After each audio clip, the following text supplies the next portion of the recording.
Hey there, Gaming Outsider community. This is Chloe from Mr. Clark's 4th grade class. On this week's episode of The Gaming Outsider, Zack CB and Mr. Clark answer your questions from social media and discuss new gameplay trailers for Far Cry 6 and Horizon Forbidden West. They also have a ton of new games to discuss, including Capcom Stadia Arcade, Incredible Mandy, and a game I reviewed called Geminose Animal Popstars. I can't wait to talk to you about it. This is the Gaming Outsider.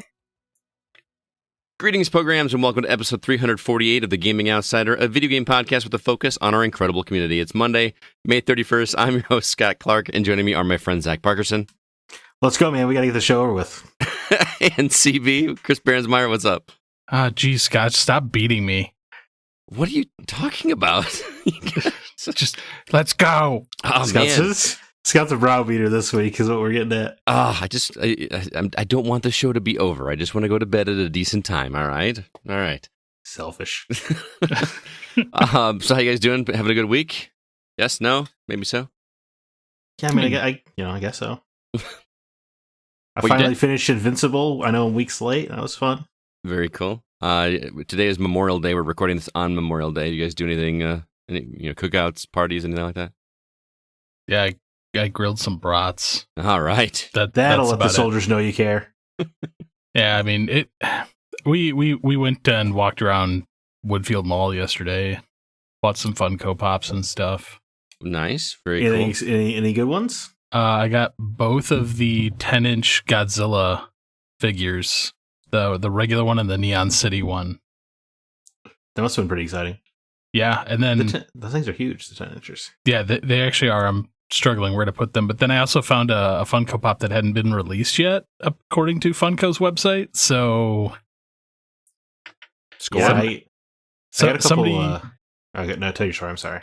So somebody at one of the candy stores, because it was the Sour Patch Kids, but the Blue Diamond Edition one, which apparently doesn't release till next week. So I was like, I will buy 3 of these. Thank you. Nice. Or for my birthday, I bought a couple Funko Pops off their website, or pre-ordered them because they're supposed to come out on May the 4th because they're Star Wars ones, and they shipped them to me right away. And they sent a little email like, "Hey, it's shipped in error, but enjoy," and that was kind of fun. Were they the concept series ones? No, they're the new wave of Episode 9 Funkos with like Rey with her yellow lightsaber and Ben Solo instead of Kylo Ren and stuff. Nice. I did a little shopping this weekend as well. My wife asked me to go garage selling with her, which normally I'm not a big fan. I used to do garage selling a lot because I was always looking for stuff for my video game collection, but I just kind of assume I'm going to strike out because some of the guys in the area that CB and I both know tend to go to these things at like an hour before they open and try to hound the people and look for games before they're done. Boy, that sounds really fun for the people having a garage sale. Yeah, I know. We've had garage sales and it's actually happened to us. But I actually was able to score something pretty cool. The first one was, nothing too exciting, but I did get a copy of Super Mario Brothers 3. That's nice that he threw in a little slipcase for you. And the manual. I got all of that for $10, which is a pretty decent deal. The manual itself is worth more than that, so that was pretty cool. But because NES games had cardboard boxes, right? Yes. If I remember correctly. Mm-hmm. So okay, are you gonna buy a repro? No. Okay. But anyway, so here's the cool thing. I got home and I was like putting it with my other copies of Super Mario Brothers 3, and I didn't realize until this weekend that I had something a little bit special. I was actually given this copy of Super Mario Brothers 3 in this plastic case by one of our listeners. I had got him a PS5. He was looking for one at Christmas, and I sold it to him for face. I didn't charge it. So he gave me a bunch of NES stuff, including this cartridge. And I know that we're an audio podcast, not a video podcast, but I will put this on the camera for you guys to see. And Zach, can you tell the difference between those two copies? On the one in the plastic case from the listener, the Bros is on the left, and the one you just bought at the garage sale, the Bros is to the right of the logo near the 3. Correct. And I didn't realize that I had one of those. The one that our listener gave me is actually one of the rare where the Bros is on over to the left. So it's early print run. Is it worth more then? Yes, about twice as much. Yeah. Well, that's good. Okay, first of all, side note, collectors are ridiculous. What? You pay twice as much for something because the logo is to the left? Oh yeah, that it's even crazier because some of the copies, like the NES logo, there'll be the circular logo or the oval logo, or there even won't be a logo. And then there's even variants where the logo is a different color. It's the equivalent of those little playbook or the kids books where they spot the difference, except people then pay twice as much money for it. Yeah, like I know one that I hunted down was Wayne Gretzky's hockey. There's actually 3 different label variants where the jersey is a different color on each one. Like, how does that even happen? Legitimately, how does that happen? Licensing rights, depending on where it was printed, whether they ran out of ink and were not able to get it, so they had to swap over a color palette. That's crazy. Dangerous in hockey because you could just make him look like he's playing for the wrong team. Right. Well, that's actually why one of the print changes happened, was because he was traded after the game was printed, and they lost the licensing rights to that version of the picture. So, because it was, like, I believe, like a Kings jersey, so they scrubbed everything off it and just made it a white jersey. That's interesting. Well, you miss 100% of the shots you don't take. Exactly. So anyway, that was a fun find. I actually did reach out to this listener and said, "Hey, you didn't realize what you had. Do you want this back?" And he said, "No, I appreciate it, but you keep it. So." What a Scott Clark move, I tell you. Well, I didn't even realize it when he gave it to me, so I wasn't going to be that guy and just like keep it. But anyway, I did something else. I found another find actually for CB. He's got a big thumbs up now. Because you guys know he's a much bigger collector than I am. But there was a guy at a garage sale that had a Game Boy Advance, one of those clear plastic ones with an orange color to it. And he was asking $100 for it, and I had no idea what it was worth. So I took a screenshot and sent it to CB and said, "Is this something you're interested in?" He's like, "Yeah, I'll offer him $80, see what he says." I offered him $80, he took it. So took this Game Boy Advance home with me. Turns out the Game Boy Advance alone is worth about $160. I looked up the value of it. So it's worth double what I paid for it. Not only that, but there was a game stuck inside the Game Boy Advance, and it happened to be a copy of Metroid Zero Mission. Which is a banger. Which is a banger. And in fact, it's the best Metroid game. Boy, that's... Super Metroid? Better than Super Metroid?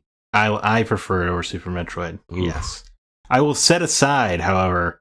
I haven't played the Prime games still, to this day. Oh, man. Prime and Prime 3 are both really good. Prime 1 especially. I mean, the controls probably don't hold up. 2 is good. It just is a little too long in the tooth. But anyway, so I played through Metroid Zero Mission this weekend. That is a delight. I just jumped right back into that game. They improved on the original Metroid so much with waypoints and a mini-map, which, imagine playing a Metroid game without a mini-map. That's what we did with the original. Right. Did you old man, have to draw down grid paper?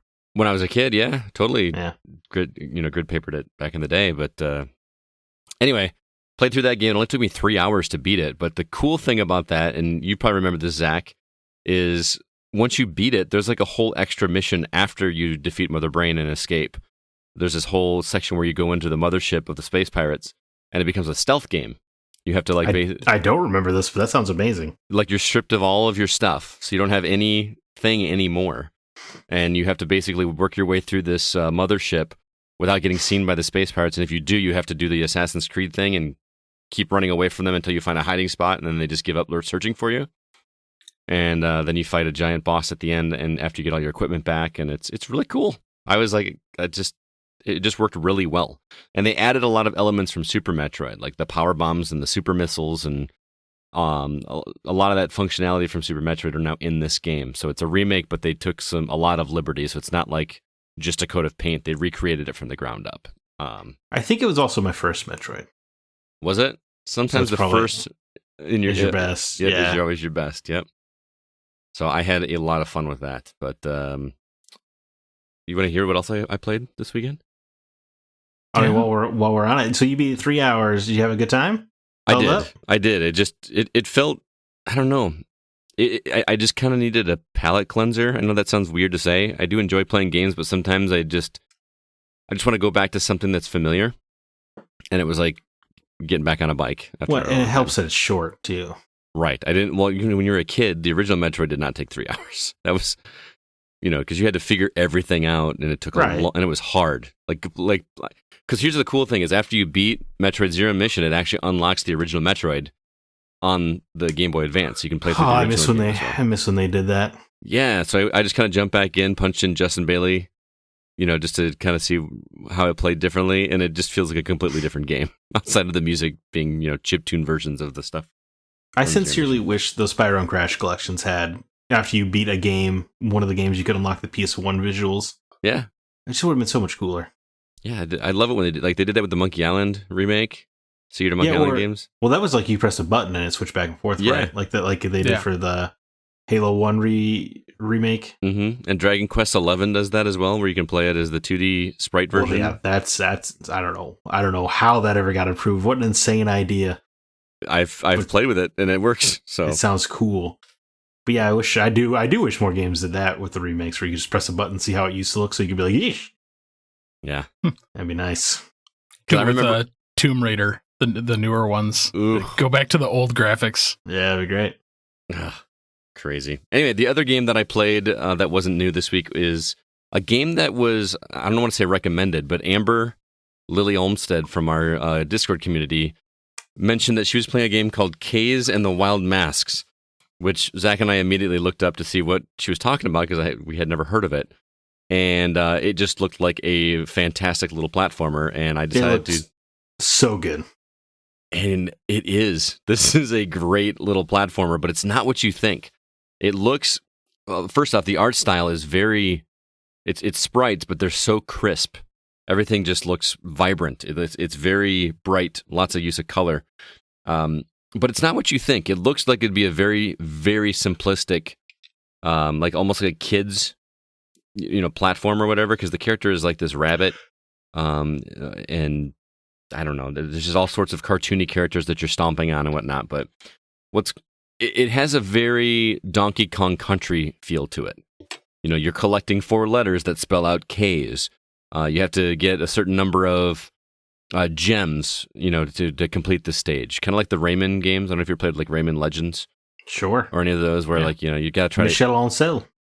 And I can't remember what else is it. There are like these bonus stages where like you have to. You remember in Donkey Kong Country, you get like the one where you had to collect so many bananas while riding the rhinoceros or something like that.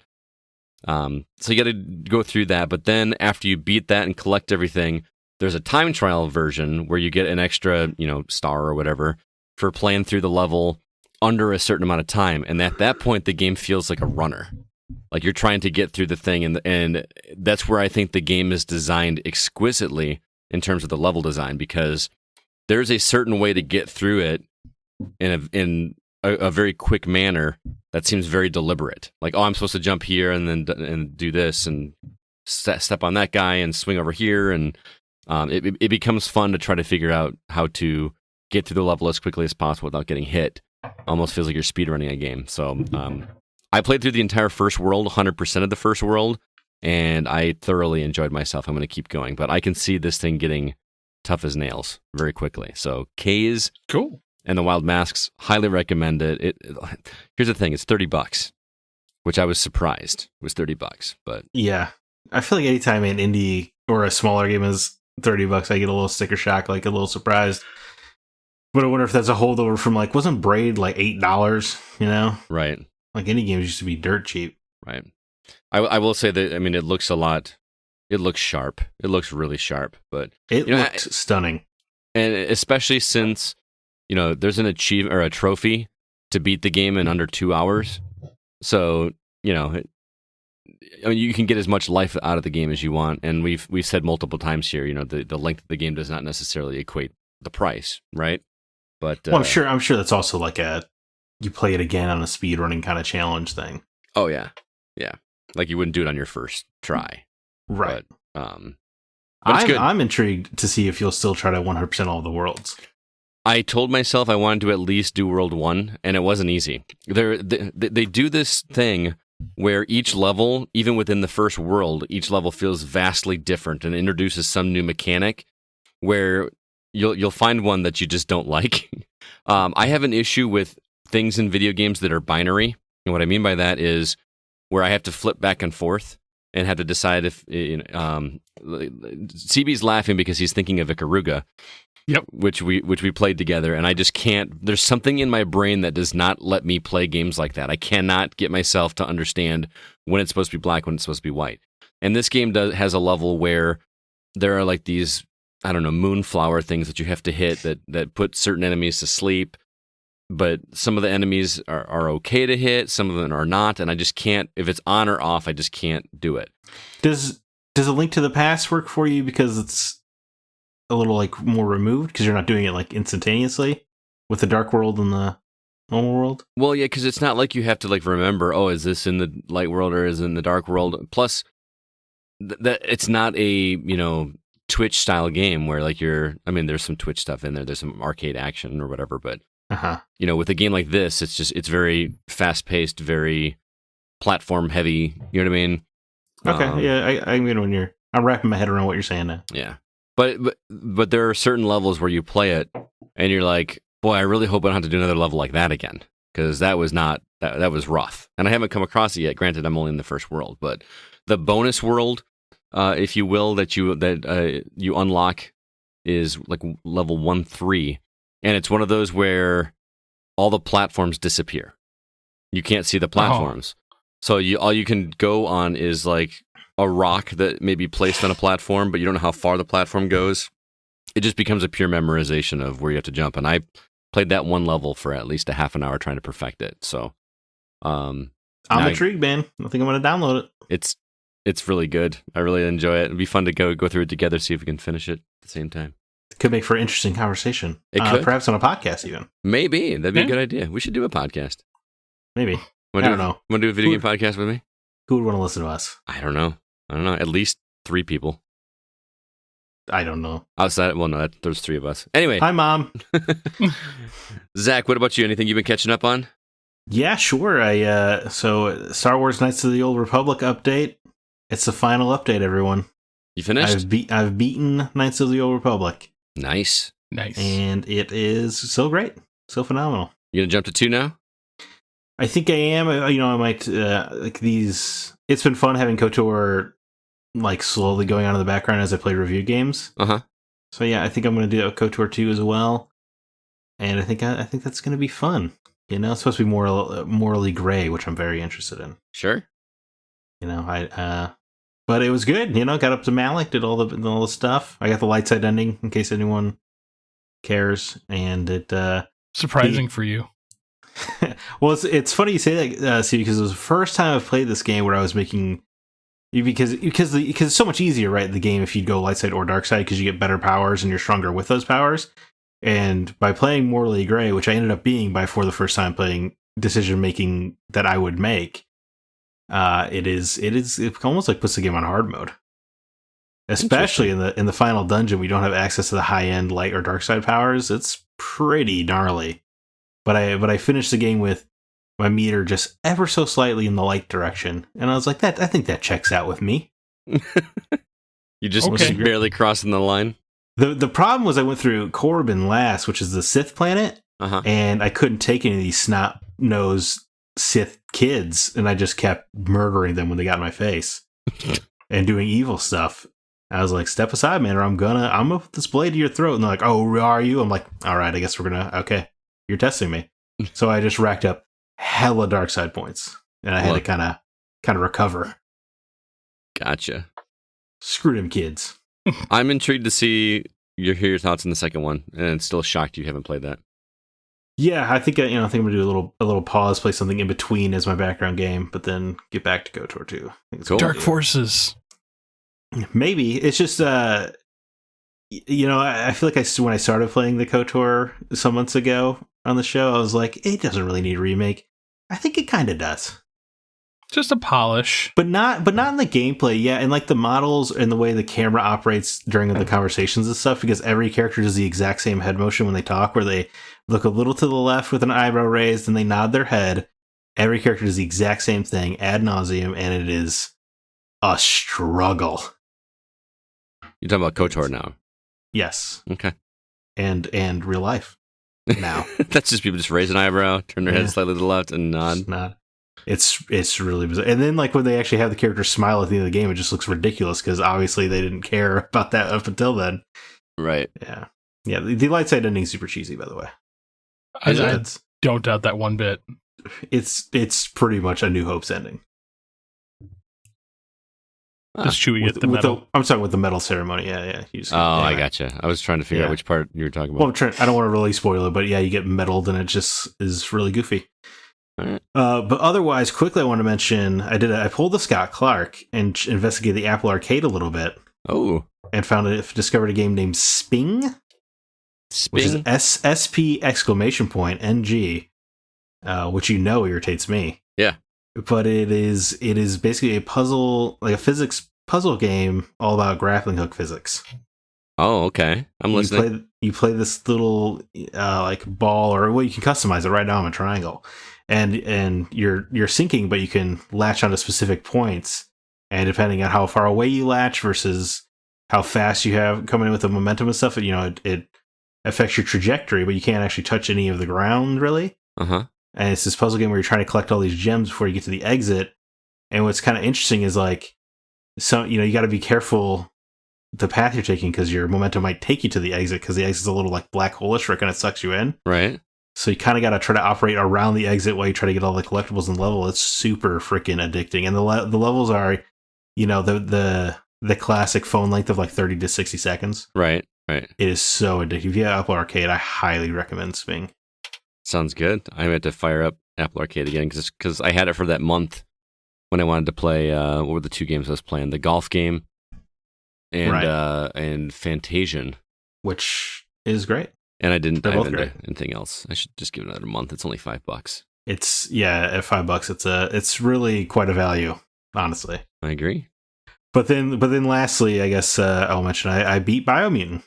You beat it, okay? Yes. Okay. I'm really curious because you've been going back and forth over text. I really don't know where you land on this game. Don't play Biomutant. Really? Oh man. So yeah, I was texting you positively because the game like finally introduced some more intriguing fighting mechanics where you can go into kind of like a super Wung Fu, they call it, where you basically get to be Neo for like 15-20 seconds. Cool. And it is cool, but it's activated by you have to do 3 unique combos in a combat encounter. But I don't know, man. Like it was fun for a while when it was first introduced, and then you just kind of like every fight starts to feel the exact same, which I know is like a ridiculous thing to say about a video game because every video game combat is like inherently a repetitive thing, but in Biomutant, I think because you're trying to checklist every combat encounter to get to this super Wung Fu thing, it just kind of gets old. That's a bummer. Well, thank God you finally got through it because I was actually waiting to see whether or not I was going to buy it based upon when you finished it. So there is an extreme amount of content going on here. I mean, just an absolute gnarly amount. So if you're like a kid, maybe if like how like Pokemon is every kid's first RPG, this could be like a kid's first open world game. Mm-hmm. Okay. But it's not deeply engaging, and the problems I had were the characters like have to speak in gibberish first, and the narrator has to translate it, and then you get like that's how the whole story is delivered. I just started for the first time I can remember. I just started skipping dialogue. Yeah, that's not a good sign coming from you. No, because I'm there for dialogue when I play a game, and I don't know. I've always had a problem with calling side quests in games fetch quests because most games it is like even The Witcher, right, with something where like it has a lot of flavor around the quest. It is ultimately you go to a point, you do a combat, and you come back to the person, right? Like that's most quest design in an RPG. But I guess I never really realized how much that can suck without any narrative hook at all. Mm-hmm. Because when I'm doing these side quests, I don't care. And the problem with Biomutant is sometimes you'll take a quest and it'll be like find 15 notice boards, right? But it is like it's never just go and find the notice board. It's like find 15 of them, and they're all scattered around the map, and it's pretty obnoxious. So you can't just like do that. You're gonna like double up on missions and just get that along the way, kind of thing. that's definitely the way you're going to want to play it. But I feel like so many of them are this way. And then, there's like dozens of underground bunkers a la Fallout, but they're all the exact same map design. You'll always find the broken fence, and you'll always jump through it and find the backpack behind it. Like, it's just, there is a lot of content, but it is repetitive, and I do always have a problem with repetitive, but you have to find, because it's just like, it's such a weird description for video games, because it's inherently the same thing over and over again, every game, but they don't really dress it up in an interesting way here. Like, I'm not invested in the world. I'm invested in my cool little rodent dude, because he looks cool, and I made him basically the Buster Sword, and that was great. Nice. And the crafting system, you get so many parts, right? And you're making these weapons from scratch, and it is fun and cool. But once you get like a max, the best weapons you can get are 7-star weapons. Once you get them, you're just mowing through everybody. Nothing stands a chance. I beat the final boss without getting hit. I got hit, but I've got the final boss without ever feeling the need to heal or feeling any kind of threat. And it just sucks. And the combat, most of the boss fights are in these vehicles, and those are all pretty fun. Like, you have a mech, or you have a motorboat. There's a submarine at one point, which is a little bit of a tease, because every other vehicle you kind of get to keep and use in the open world, you do not get to keep the submarine. Oh, that's a bummer. I love submarines. It was such a bummer, man.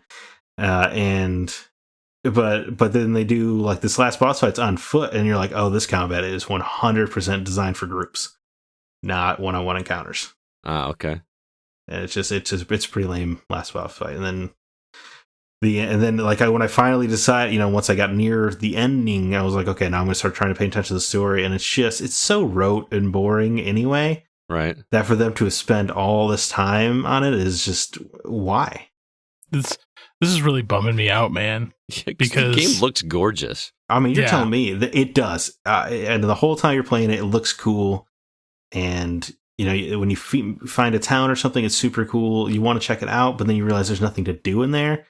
And it's not like the characters can have super complex relationships with each other because they don't talk. And I guess that's the even bigger problem with the characters is like, they're all just, blacksmith guy. Like, they don't have an actual personality because they can't really talk, because the frickin' narrator is not even telling you what they're saying. He's just giving you a summary of what they're saying. Right. It's such just a weird choice. Lost in translation. It wouldn't have been a weird choice if it was lighter on story. Right.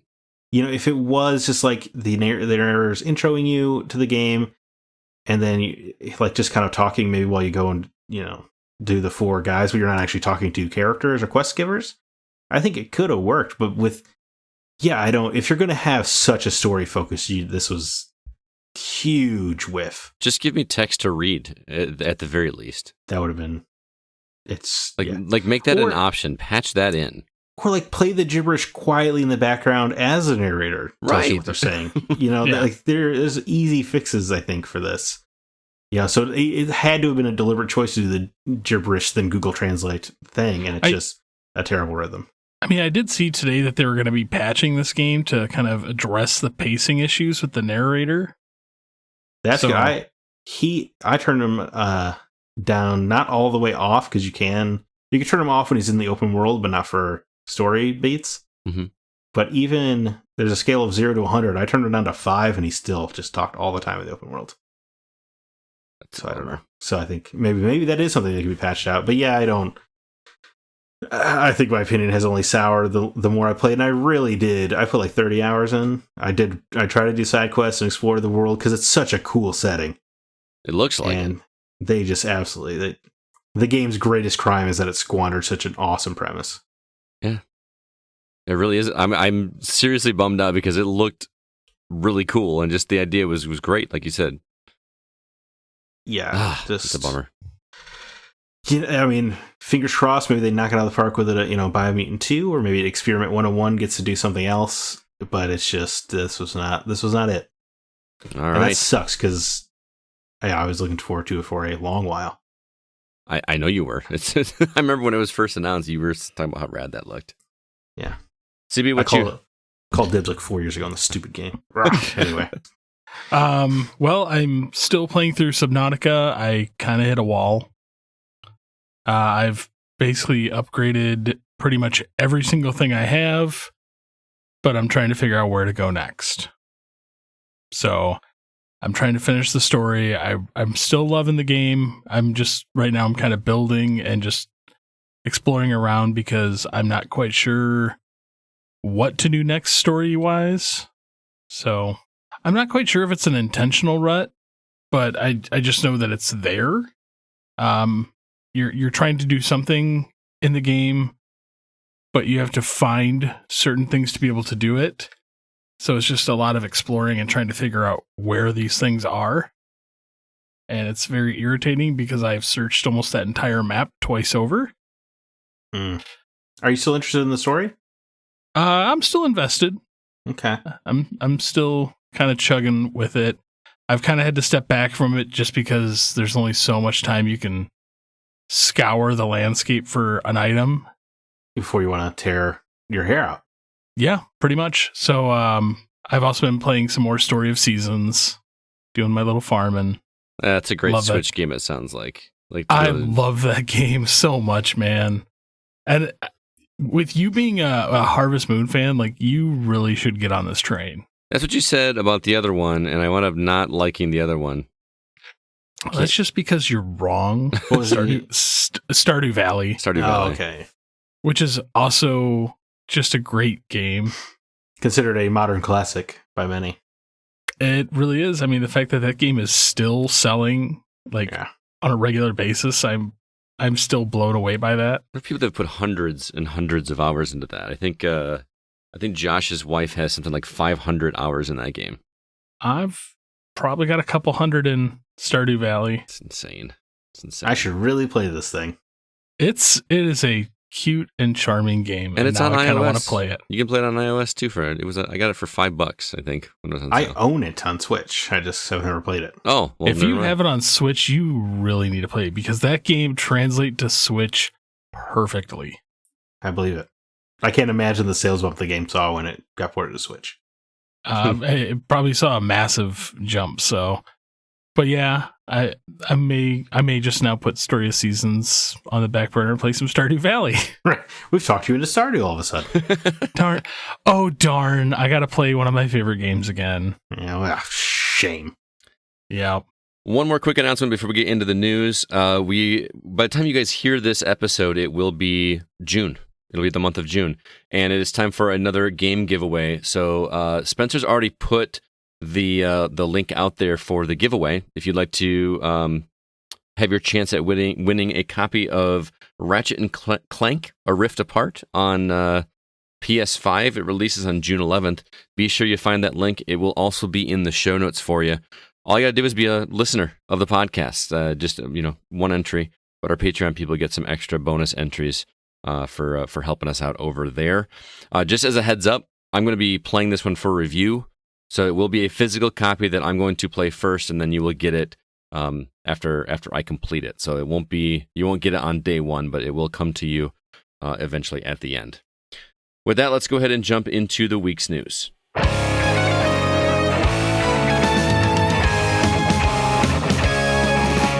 First off, we got quite a few new trailers. We've got a game called Metal Max Xeno Reborn on PlayStation, Switch, and Steam in 2022.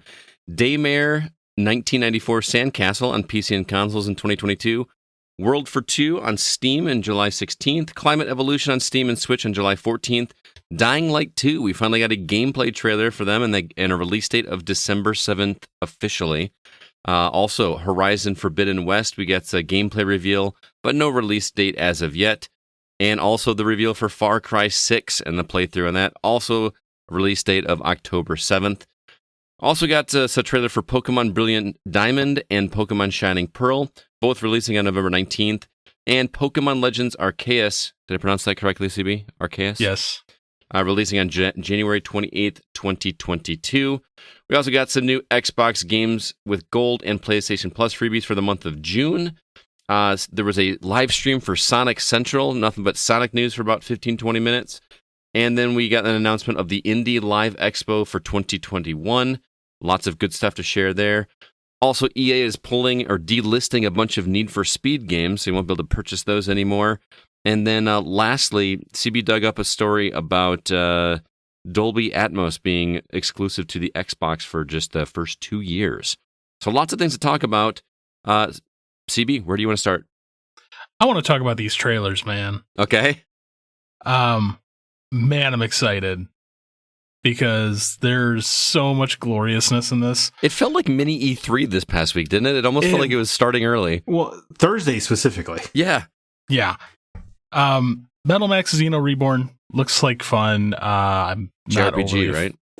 Yeah, JRPG, but it has that annoying Borderlands animation style, which I'm not overly a fan of, but I think it looks super cool, but it also came out in 2018 on PlayStation already, so it's not like so it's weird they're already making a big deal out of it, and everyone the story was not well received. It's a weird one to pick for a remake then. It is. I think it's just like, like Japanese games allow like Persona where they re-release it with like a new character and then they charge you for it again. Right. So I think that's what's going on here. Yep. A Daymare looks kind of interesting to me, so I'm on board for that. World for 2, whatever. But then it gets interesting for me because Climate Evolution. It's a board game, isn't it? It's a board game that I kickstarted way back. Oh, really? And I have all the expansions for it and have played it, and I think that game is great. And it will translate well to consoles. All right. I love me some board games. I'm down. So I'm excited for that one. I really wish that game got more love, and it looks like it is. So I will be there day one for that. And actually, it will play very well on the Switch. I'm just hoping that there is a online multiplayer function for it that functions well. Mm-hmm. I would be surprised if there wasn't. I know. Well, that's what I'm saying. Functions well. Right. It is Nintendo. That it is. But then then it gets into like the real meat and potatoes for me, because Dying Light 2 is a game that I have been obsessing over for a long time. Oh, and man. when they were like canceled indefinitely, and I was really disappointed because I was worried that it was going to get the Star Wars 1313 treatment. No, they're way too far along in that game for it to be axed. I heard 1313 was fairly far along in development too. And that's a fairly large franchise as well. Yeah. Well, luckily Dying Light 2 is happening, and I'm very intrigued because of how much it's leaning into narrative choice. Mm-hmm. Yes. But the thing that got me like really excited is even your play style matters. And one of the play styles is right up my alley. Let me guess. Just go right into the breach without thinking. Hulk just smash. Yeah, that sounds like you. See, and then for a player like me, I like the lithe kind of parkour kind of character. I can do that. Yeah, and I can just stay back and snipe. Yeah, there's that too. So I'm sitting here, I'm like, man, because is this game going to be multiplayer? I don't remember there being a multiplayer component when we saw it.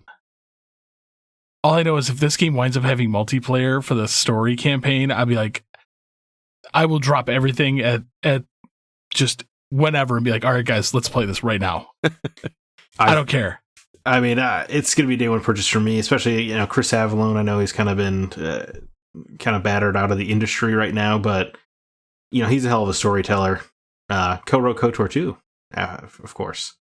But this game looks exceptional. He's done narrative choice forever, and Scott, you remember that demo we saw where a decision on how to operate a dam, like how to divert the water, opened up an entire new gameplay area that otherwise you would not have seen. Correct. So if you make the other choice for the story, you don't get a whole area of the map. That's badass. Mm-hmm. I will say this game looks unbelievably ambitious. Correct, but they've also, it has been 6 or 7 years since the last one. So I mean, it's been a while.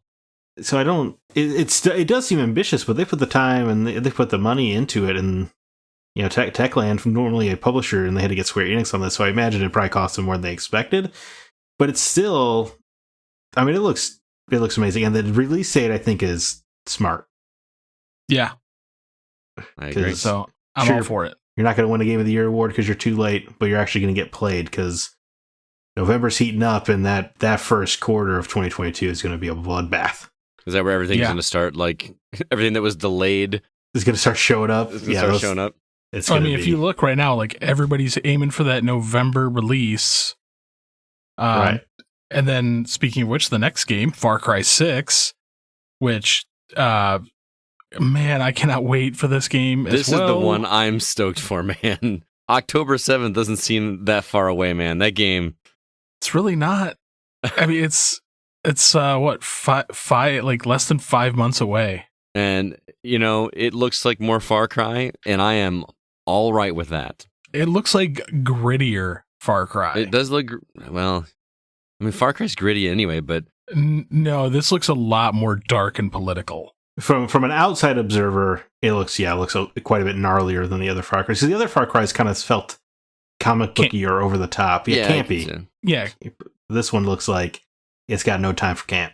It's funny you say that it looks political because Ubisoft has a response already that it's not making a political statement. Well, I don't know if you saw their narrative director came out and said, no, it is political. All right. Yeah, Zack and I were just talking about it a few minutes ago. So yeah, I'm excited for that. And then Pokemon Brilliant. Wait, hang on. Before you, I got one more thing to say about Far Cry 6 that everybody is talking about on the internet right now, which is your companion, Wheelie Dog, the little puppy that has like wheels for his back two legs. It is pretty adorable. I think this might be the one, guys, where I finally jump in and try it. I'm not committing to that, but this is the closest I've ever felt to buying a Far Cry launch. Oh man, I still think you should play 3. 3 was. I played a little bit of 3. Oh, did you? Yeah. I still think you need to play 5. Well, 5 is you need to play 5. Oh my god, the ending of 5. I just realized. You say that every time. I know. I just remembered that Zack. I want him to see the ending of 5. I almost want you to YouTube it. I just want you to YouTube like all the story beats of that, and just if you're not going to play it, because that would be kind of interesting. Because all the religious culty stuff does appeal to me, but I just don't know if I want to play Far Cry 5. I love playing Far Cry. It's really good. I just love clearing outposts and a lot of games out there, guys. That is, there's some that you guys know me, the checklists and clearing a map and all that kind of good stuff. That is just get this stuff done. That is my kind of relaxation when it comes to games. Maybe you should play Biomutant. Maybe I should. Every town has a checklist. Yeah. All right. You know what? I'll make a deal with you. Oh no. I will play Nier if you play Far Cry 6. Wow, that's not much of a give. He just said he's going to play Far Cry 6. I said the closest I've gotten is what I said. Thank you very much. He said closest. He didn't say he was day one. There's a good chance where the reviews are like, yeah, there's not a lot of Giancarlo Esposito, where I just go, you know what, I'm okay. So you go Far Cry 6. I will play Nier. I will keep this in mind. Okay. We skipped right past Horizon here, didn't we? On the format? Horizon Forbidden West. I was gonna wheel back to that here in a second. Okay. Well, let's. Okay. Pokemon Brilliant Diamond and Shining Pearl, I'm excited for. As much as our producer likes to argue with me about it, it looks like the Let's Go Pikachu remake, which I'm still excited for because I will play the crap out of this. There is a 0% chance I will play this game.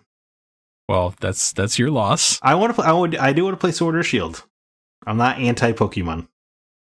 I know, unlike Scott, so. Not anti-Pokemon. I was just a little too old for that rush. It started in 94. And it was an RPG. I wasn't allowed to play RPGs. Yeah, but I mean, is that because does God not like RPGs? No, because there are subliminal messages in RPGs that tell kids to kill themselves. Oh yeah, no, I didn't. Yeah. I forgot it because I often exclusively JRPGs. I killed myself a lot when I was a kid. It's true. Then there's also Pokemon Legends Arceus, which looks like Sword and Shield, new story, new area, new Pokemon. Well, that looks almost like Breath of the Wild meets Pokemon. Like it looks very open world. That's essentially what Sword and Shield was. It was fairly open world. Okay. I mean, they're all open world. It's just slightly guided. But once you've gone through the area, you can go back to wherever you want. Maybe I'll just play Fire Red again. Yeah. That's a good one. And then wheeling back, we finally saw some gameplay of Horizon Forbidden West. As if I wasn't sold already. I'm playing Horizon, the next Horizon game. I'm there day one. I mean, the fact that I already know the location, I don't have to figure that out. It looks so good, regardless of what the internet says about Aloy. I don't understand the hatred for her look. There's so many people that are like, oh my god, you're trying to make her look like Abby from Last of Us 2. Just stop. I didn't get that at all. There's no reason to listen to children on the internet. Yeah. I know. That's what I said. Aside from, I don't care about them. I'm still going to play this. I still think it looks glorious. Some of those model redesigns look amazing. The gameplay looks just smooth as silk. It just looks like, and some of those enemies look awesome. And it just, the gameplay looks familiar enough to the original, the first game. That is unfortunate, yes. I love the combat in the original. I don't know. Combat was garbage in Horizon What are Zero you Dawn. talking about? I don't know, man. I enjoyed it. Yeah, but I know I am in the minority, but I thought that combat was boring. Oh man, there's something about seeing the little pieces of those dinosaur robots flying off and making stuff, more vulnerable in spots. I love that. It was hard at the beginning though. It was tough. I have long held that this is the game I must revisit. I will absolutely play Horizon Zero Dawn before Forbidden West comes out, especially since I'm pretty sure it's not coming this year. Oh yeah, there's no way that's coming this year. Well, I have a feeling it's going to be that first quarter 2022. No, that'll be November of next year. No, that would be too much, I think. But then it'll be 5.5 years since Zero Dawn. That'd be crazy. I'm going to say this is going to be February or March. I would say summer 2022. I think, I know they announced it with, fall 2021, and I do think PS5 kind of needs, I guess it doesn't really need the killer app because it sounds like hotcakes, but, in the pop culture zeitgeist, PS5 really does kind of need a killer app for people to talk about and latch onto. But it is going to be on PS4 as well. Yes, yeah. And that's fine, but much like Miles Morales, I think people will forget that it's a PS4 game and mostly try to talk about it as a PS5 game. Just looking at that game's gameplay, are we worried that the PS4 is going to handle it? I have a feeling there's going to be some PS4 meltdowns. Resident Evil Village ran fine. It just ran slower and loaded worse. I think it'll be fine. There's a lot on those screens, a lot of moving, a lot of light, a lot to render. I don't know. So I'm really excited for it. I can't wait to find those big reveal moments. Yeah, why was Thursday the day? Everything was just Thursday. Right. It really felt like a day of E3 for a minute there. But also, did you guys see that some YouTuber leaked the gameplay footage from Far Cry 6 a day early? Wah, wah. And then it was immediately pulled. He's not going to be doing that anymore. I neglected to watch the gameplay of Far Cry 6. I should probably do that. It looks like a Far Cry game. I'm shocked to hear this. Yeah. Horizon, I will say, Forbidden West did look cool. The climbing looked a lot more interesting than the first games, which is exciting for me because I thought the climbing was so poor in Zero Dawn that I kind of wish it wasn't there at all. So this looks way more engaging. Did we play the same game? What are you talking? I don't know, man. You just looked at you just pointed in the direction you wanted to go, and she just got there. It was not fun or engaging at all. This looked like it required a bit more finesse. Oh, you want that Ubisoft thing where you gotta or even a little Uncharted-y, which is still pretty simplistic, but I just wanted a little bit of engagement because when I'm in an open world, I want to explore it more interesting than going up to the big yellow thing and pushing up. This wasn't fun. Here's the thing: that game released on the exact same day as Breath of the Wild. Which had a much more intuitive climbing mechanic, right? Right. It had a little meter and everything like that. So, I don't know. Maybe there's something to be said about that. Well, I fully admit that I rushed through Zero Dawn so I could get to Breath of the Wild. So I'm not trying to say I gave it the fairest of chances, but it had a cool world and a great protagonist, but the the over like the main plot didn't super grab me, and those last 2 hours where it's just of the game where it's just like 2 hours of straight audio logs sucked. Man, I was so into that. Yeah, I was captured for story. Seriously, I was too, man. I wish if I would have been talking to a character, maybe that would have been a little more intriguing. But it was just 2 hours of audio logs. How did you guys versus the 4 hours from Metal Gear Solid? Which is incredible. At least you're watching a cutscene. Well, I mean, they were holograms. It was like, I don't know. It felt like how Ayla would have experienced all that, and how she would have. I mean, obviously that's how the story went, but I just love that reveal instead of it being a cutscene. It's like going into the past and seeing it. I think also part of it is when you guess a plot twist right up front, it makes the eventual reveal all the lesser. Right. And I guess I thought that was a painfully obvious plot twist. Mm-hmm. So I think I'll give that to you, because when I can guess a horror movie ending within the first 5 minutes, I'm checked out already. Yeah, there is something.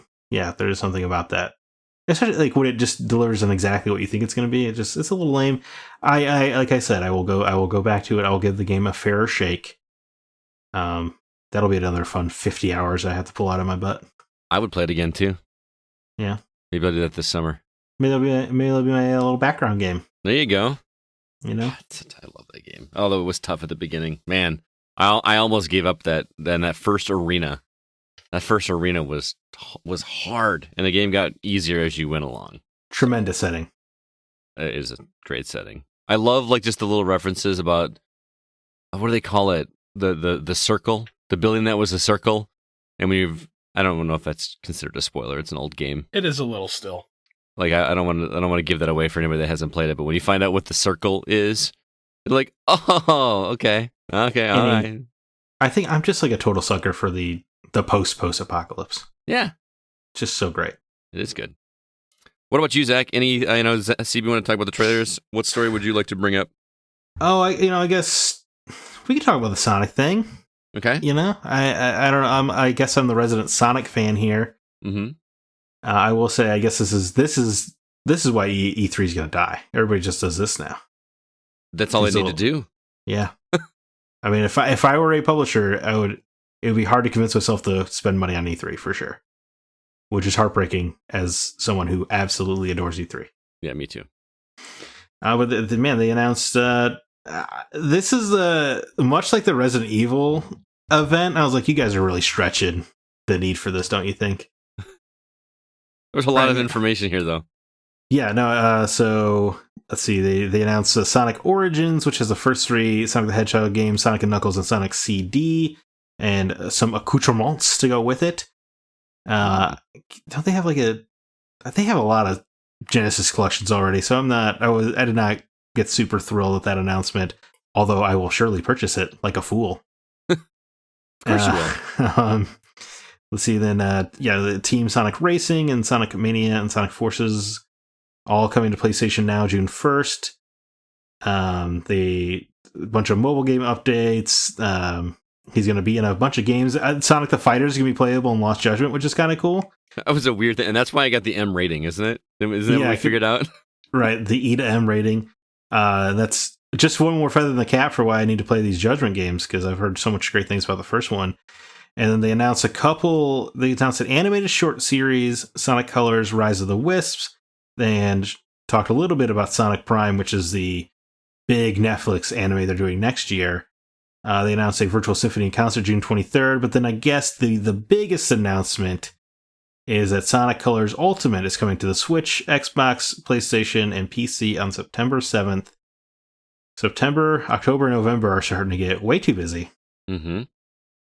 But I think that's cool, because Sonic Colors was just ye old Wii game, and it was very, very good, and I will absolutely play through it again. I've never played it, so maybe I will give it a shot. I think it's probably the closest Sonic ever got to Mario. So that might... Yeah. I will give you that. Like a 2D Mario or a 3D Mario? In terms of 3D, just the power-up structure that you have with the Mario platformer was kind of incorporated here. Oh, okay. With the different colors, and I think it's the closest it got to ever feeling like a Nintendo game. So I think if there was a Sonic game you would enjoy, this would probably be it. I am intrigued. I will say I'm awfully confused by two of the cameos. The hospital one? Yeah, 2 Point Hospital? Like, why? I don't know. Great question. That's going to be confusing. And then Minecraft. Who's not it? Yeah. I mean, I'm surprised it didn't get announced for Fortnite, honestly. I was going to say that, like, you go for 2 Point Hospital, but not Fortnite. Well, Fortnite's doing the NBA thing right now, so they're riding that train. And true. They're also quite busy in court. that is very true. Can't make any deals right now. You forgot one important thing, though, that they did tease. So, the Sonic, the next 3D Sonic game? Yes. It was a useless announcement. It really was. It just showed him like running through the forest, and that's it. But at least we know it's happening. What do you think, 2022, 2023? Do we know for sure it's a game, or is it just like a little tease for the next movie? No, they said it's the next game, it's the next big game, the follow-up to Sonic Forces. If I were Sega, I would put it as close to the movie's sequel release date as possible. That's a good point. Mm-hmm. And I think that would be wise. But otherwise the event was fine. It's just I don't think everybody needs one of these. No, not you can imagine they do it for like every character. Like just every franchise. Every major character we get like a Link one. Yeah. I don't know. I think those were the big stories. The freebies for games with gold and PlayStation Plus just seem like mediocre. I mean, I just don't really care. We always talk about those and we always comment on how good or bad they are. I hardly ever play them. I don't have enough time to keep up with what I've got on Game Pass and whatever I'm reviewing. So Operation Tango on the PlayStation I think does look cool, but it's only the PS5 version is PS Plus. But it's cool. Like it requires 2 players and one person's a spy on the mission. The other person is their voice in the ear and the chair, and you have to play it in 2-player. And it does the It Takes Two thing where it gives a free copy to your friend so they can play it. And it's just it looks cool, but yeah, it's on PlayStation 4, and it's just there are too many games. Really. I mean, Star Wars Squadrons is a win for PlayStation. I'll give it that. Yeah. But so I mean, overall, I think they got better this month. Injustice: Gods Among Us, though. I mean, if you want to play a really fun fighting game, there you go. Why not play that fighting game for 2011? It's fun, man. I like it. It is. It's just, I mean, Injustice 2 just goes on sale so routinely for like $5 that I can't imagine. If you were interested in Injustice, I feel like you've probably already played it. Just get the good one. Yeah, and it is significantly better. Although it doesn't have Sinestro. This first game does have Sinestro for everybody who cares. Just covering that. And also, side note on the PlayStation Plus, Virtua Fighters 5 is taking a slot for both June and July. Oh, okay. So that sucks. Yeah. Not gonna get another one. That's interesting. Yeah, well, it's because it's like a re-release of Virtua Fighter 5 that's all touched up and stuff. So I think so. So I think it's a big deal for Virtua Fighter people, but I don't know who those people are. I don't either. All 5 of them. I don't know anybody who's... I mean, they've made so many of those games, but I feel like most people that I know that are fighting fans are always either Street Fighter, Mortal Kombat, Tekken, Soul Calibur. Or Soul Calibur, yeah. Marvel vs. Capcom. Marvel vs. Capcom, yeah. Right. Nobody's bringing up Virtua Fighter. I hear more people talk about Skullgirls than I do Virtua Fighter. Same, yeah. Yeah. 100% true. Happy for those people. Also, EA sucks. I just want to say that before we move on. They're delisting Need for Speed games unnecessarily. Screw them. What is the reason for it? I mean, does it cost money to keep those listed? No. So they're delist. Sorry, go ahead. I was going to say they're delisting it because the online support is just not there. Well, and that's fine for shutting off the servers, but to delist them as well is lame. Like, why not like discount them and preserve games a little longer? Well, I have a feeling there's a reason for it. They're probably going to do a Need for Speed collection. that would be a little bit better. But I just hate how often you look back, you hear about a cool game that came out 15, 20 years ago, and you have no way of playing it legally. Right. Because game preservation doesn't matter to like seemingly any publisher. It sucks, man. Like, could it be a licensing thing though? Because those games have a lot of licensed music in them, don't they? Like a lot. That could, but I have a feeling those licenses have long lapsed. Yeah, I and usually what they do is they just overlay it with generic music. I mean, Death Stranding just did that with the monster thing. Oh, we're done with it. Just skin over it. Right. And I realize not a lot of people want to play old Need for Speed games on PlayStation 3 or whatever, but it is just a principle of something that I feel like we all care about, especially you guys are retro guys, like game preservation does matter. And the EA, I'm fairly certain EA can afford to keep a game listed. You want to shut off the servers, I think that's already a lousy thing to do anyway, because there's no way EA even notices what it costs them to run a Need for Speed The Run server. With the amount of profit and the amount of bonus checks their CEO gets, there's just no way it matters. Yeah. But delisting them is just like, you're spitting in the face of people. It's just rude. That means if you own the game digitally, you just can't play it anymore. I think right? No. You can, you can play the offline component of it. That's it. Right. So then. But if you delete it off your console, you can't re-download it. Right. That's scummy. Mm-hmm. So, and I believe they're delisting it tonight at midnight. Yes, they also announced the delisting the day that they announced it and did it on the same day. Trying to pull a Nintendo. Buy it by this date. Before Mario dies. It's messed up, man. All right, well, let's go ahead and move on. I want to remind everybody about Patreon. We've got some new episodes available for you guys. If you are a Patreon subscriber, you get access to some bonus content. And we've kind of been doubling up for the month of May, which included what, CB? We did a Resident Evil spoiler cast on Resident Evil Village, which was a lot of fun. It was good. And then I had the unfortunateness of being dragged into Friends Trivia with Scott and Zack facing off, and Alyssa and myself got to host that. Yes, and before anybody says it, we understand this episode had nothing to do with video games, but Zack and I are such huge fans, and the reunion just came out. It just seemed that was an episode for us. We did one for me and for right. And even if you don't like Friends, I mean, if you like us at all, and I presume if you're paying into our Patreon, you must somewhat like Scott and CB at least. Then it's fun to watch the competition happen because I don't know. I thought it was a fun time. It was a lot of fun time. And I realized I did not know, neither of us, I thought we were going to just ace this whole thing, and CB and Alyssa came up with some tough questions. So yeah, pulled some bangers out. Yeah, sure did. I missed some really easy ones that I should have gotten. Although you may notice a theme in the earlier parts of the episode where Scott seems to think I have all the easy questions and he has all the hard ones. It was a lot of fun. It was really good. So if you'd like to check that out or any of the other content, be sure to head over to patreon.com/thegocast. We would appreciate the support. It helps keep the show alive and allow us to do giveaways each month. And Zack and I were talking today about doing something a little JRPG-ish on the side, right? Yeah, we're cooking up a little... I'm trying to cook up a little like book club JRPG idea for Patreon because A, I think it'd be fun, and B, Scott and I both are...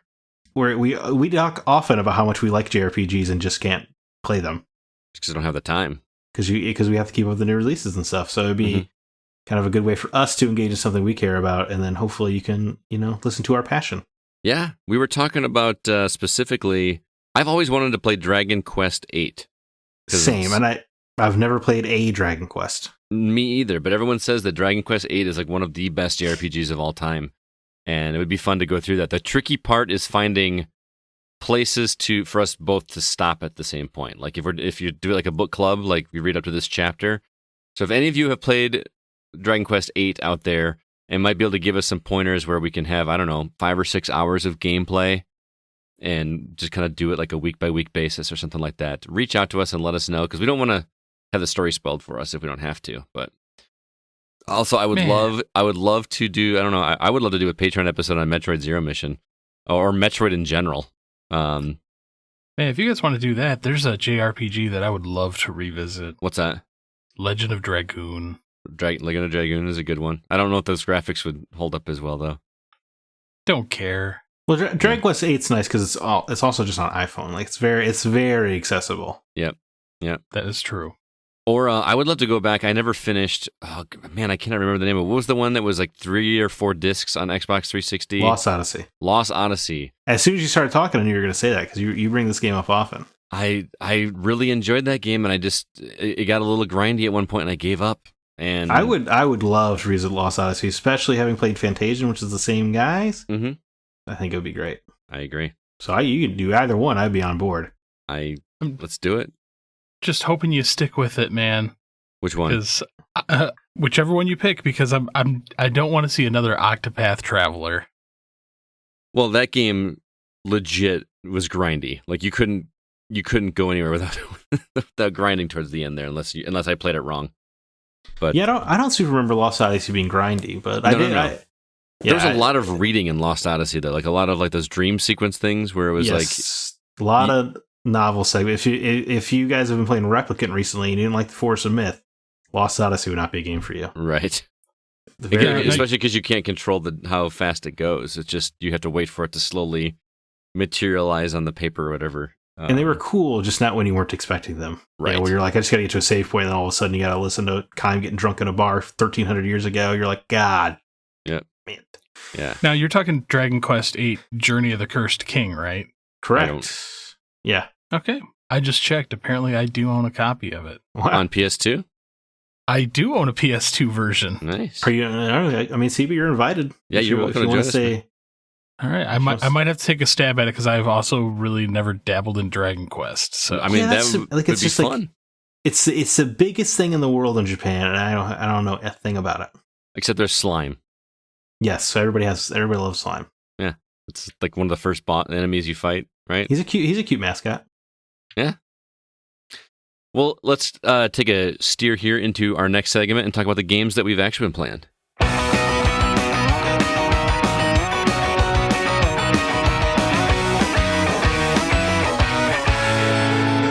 Zach, we went into this week with you telling me that this week was a lot of good new releases, which seems like we haven't had in a while. What is coming out?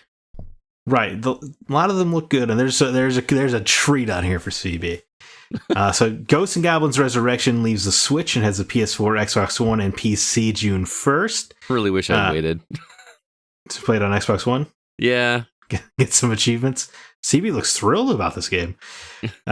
Operation Tango, which we just discussed, which does look like a cool little spy thriller coming to PS4, PS5, PS4, Series X and S, Xbox One, and PC June 1st. Spirit, Lucky's Big Adventure, based on the Netflix animated show, which is a reboot of that like 2002 DreamWorks animated movie about a horse. Comes with PS4, Xbox One, Switch, and PC June 1st. That looks like Red Dead for kids, by the way. Oh my God. I swear to God, if I watch that and at some point in time somebody says the word Dutch, I'm going to lose it. It really does. Like if I was way into Red Dead Redemption 2 and I had a kid, I'd be like, this one's for you. The just recently discussed as well, Virtua Fighter 5 Ultimate Showdown, which is coming to PS4 June 1st. Again, I'm thrilled for the people that want that, but we ain't that. Very fast-paced first-person shooter, huge Doom vibes on this one. Necromunda Hired Gun, coming to PS5, PS4, Series X and S, Xbox One, and PC June 1st. That game looks awesome. Yeah, it really does. Wicked cool. Stonefly, coming to PS5, PS4, Series X and S, and Xbox One and PC June 1st. It looks like a little, make your own little beetle and get to explore some forestry. First part of the Elder Scrolls Online Gates of Oblivion expansion comes out, titled Blackwood, coming to PC and, holy crap, the Stadia, June 1st. I didn't realize Elder Scrolls Online was on Stadia, but that feels like a bad place to invest your MMO time. Right? Yeah. You're really on a horrible dwindling clock. But speaking of MMOs, World of Warcraft Classic catches up to the Burning Crusade expansion on PC June 1st. It feels like it's progressing a little fast. Anybody else for WoW Classic, or am I mistaken? No. Are they Are they matching the trajectory of the pacing of the expansions? The original? I think it's a little sooner. Okay. It's just fair. But that was like my favorite time in WoW. So yeah, I know a lot of people have a lot of love between this and Wrath of the Lich King. Yep. People love those. Wreckfest racing game gets ported to PS5 June 1st. Pro Cycling Manager 2021 comes to PC June 3rd, because if you don't actually want to be a cyclist, you can watch people cycle. That sounds like a fun game. And then CB's favorite annual release, Tour de France 2021, coming to PS5, PS4, Series X and S, Xbox One, and PC June 1st. I hate you both. If you love pressing A and B repeatedly, that's a game for you. Is that all you really do in that? Yes, that's all you do. And occasionally press left or right. Sweet. Precision platformer Sunblaze comes to Switch and PC June 3rd. That looks very Celeste meets Super Meat Boy to me. Oh, you sold me. It looks tough as nails. PS1 styled JRPG Alphadia Genesis 2 comes to Series X and S and Xbox One, as well as PC June 4th. Big game for me, DC Superhero Girls Teen Power coming to Switch June 4th. Isn't that made by the guys that did that weird game that everybody hates and you love? Well, that's specific. I was about to say there's a few of those. Oh, it's Deadly Premonition. Oh, is it? Isn't that the same developer? It could be. I didn't look at the developer. I was so just struck that Nintendo is publishing this that I didn't even look at the developer. Yeah, I was talking to Jeff Swan, and he's the one that enlightened me to that fact. But I mean, I think it looks cool. They put out a new trailer, and it just looks like you're doing a lot of civilian stuff, which I feel like superhero games need more of. And then, of course, you're dressing up as the girls to fight crime.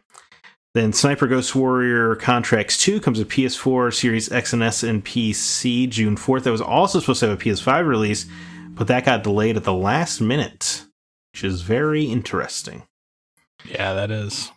And then the Last Kids on Earth and the Staff of Doom, which I want to say is based on an animated Netflix show, but I could be wrong. That's coming to PS4, Xbox One, Switch, and PC June 4th. It looks very 3D platformer from the era of licensed games. And then Clay Entertainment's new game, the developers of Mark of the Ninja and Don't Starve, Griftlands, comes to PS4, Xbox One, and Switch June 4th. What's catching your eyes? just to clarify, the developer of that DC Superhero Girls Teen Power game is developed by Toybox Incorporated, also behind Deadly Premonition and World End Syndrome. So there you go. I've never actually played Deadly Premonition, so that was a misnomer. Oh, in my head, I thought, or you liked Fahrenheit. That's the one that. Yeah, I do love Fahrenheit. Yeah, yeah. I definitely want to play Deadly Premonition. I just missed the boat originally. As for me, boy, I mean, Ghosts and Goblins, but I've already played it. But so I'm not going to pick it up again. Necromunda. Yeah, I'm intrigued. I really do want to play Necromunda, but I'm saving my time for DC Superhero Girls Teen Power, which felt really cool saying to the GameStop lady when I was pre-ordering it.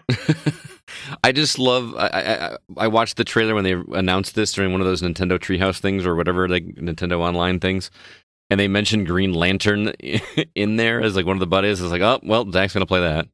Yeah, not only is Green Lantern Jessica Cruz playable, but the Star Sapphire Carol Ferris is also playable, and that's very exciting because Carol Ferris is one of my favorite comic book characters and gets absolutely no love. Well, now she gets a little bit. How about so that? So it's well deserved. So she'll probably be my main for show. Yeah, it looks cool. It was just really funny trading in my copy of Resident Evil Village to pre-order DC Superhero Girls Teen Power. Yeah, that is weird. Quite a tonal shift. Yeah, quite a bit. Well, let's go ahead and talk about... we just got one game to talk about with the three of us that CB's been playing before I got a slew of pre-recorded interviews that you guys will not want to miss. CB, you've been playing Capcom Arcade Stadium, which, of course you're going to play this. Yeah. But last time I talked to you, you had over half the achievements already. You've got pretty much high scores, but are you happy with the purchase? Oh, I am loving it. Keep in mind, everybody, that CB is a just massive arcade guy. Score grab games are like your favorite. Oh yeah, this is right up my alley. But there are a few other ones in there. Final Fight is in there. I actually played all the way through Final Fight. Strider, a couple of the old like side scrolling, like almost the Battletoads formula, where it's like they give you the map and it's like you got to play through this section, then this section, then this section, then this section. Oh, okay. I've played through most of those. All the 1940s games, 1941, 2, 3, 4, and XX I've played. They all translate beautifully to this. I played a ton of Commando, which was an absolute blast. That's one of the earliest arcade games I remember playing outside of like, Pac-Man and Dig Dug and the big ones. Yeah. Everything's so clean and crisp. It looks good.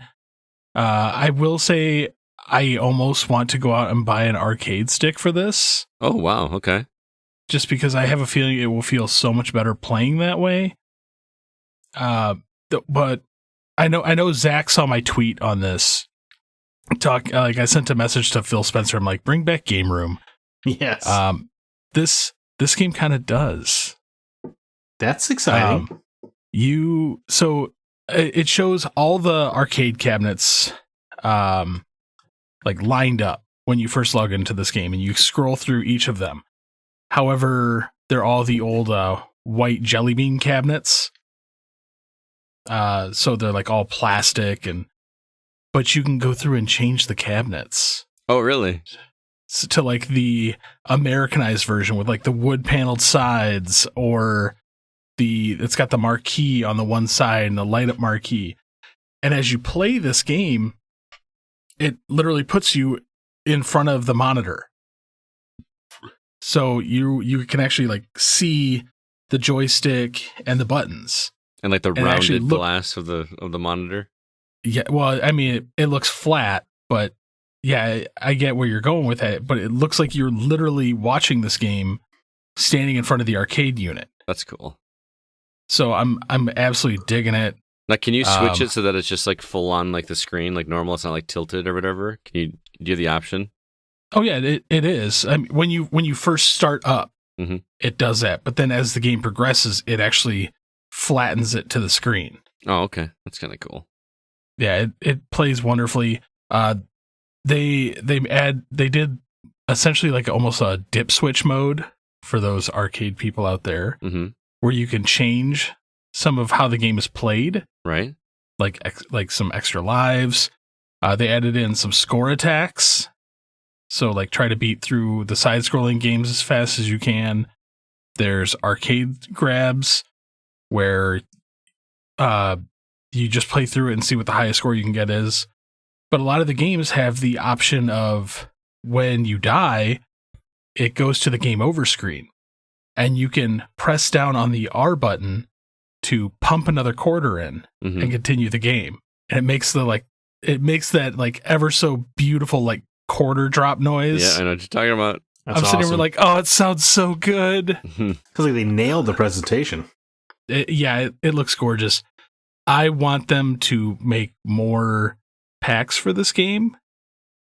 Like, I just want them to keep releasing more. Do you want this in VR?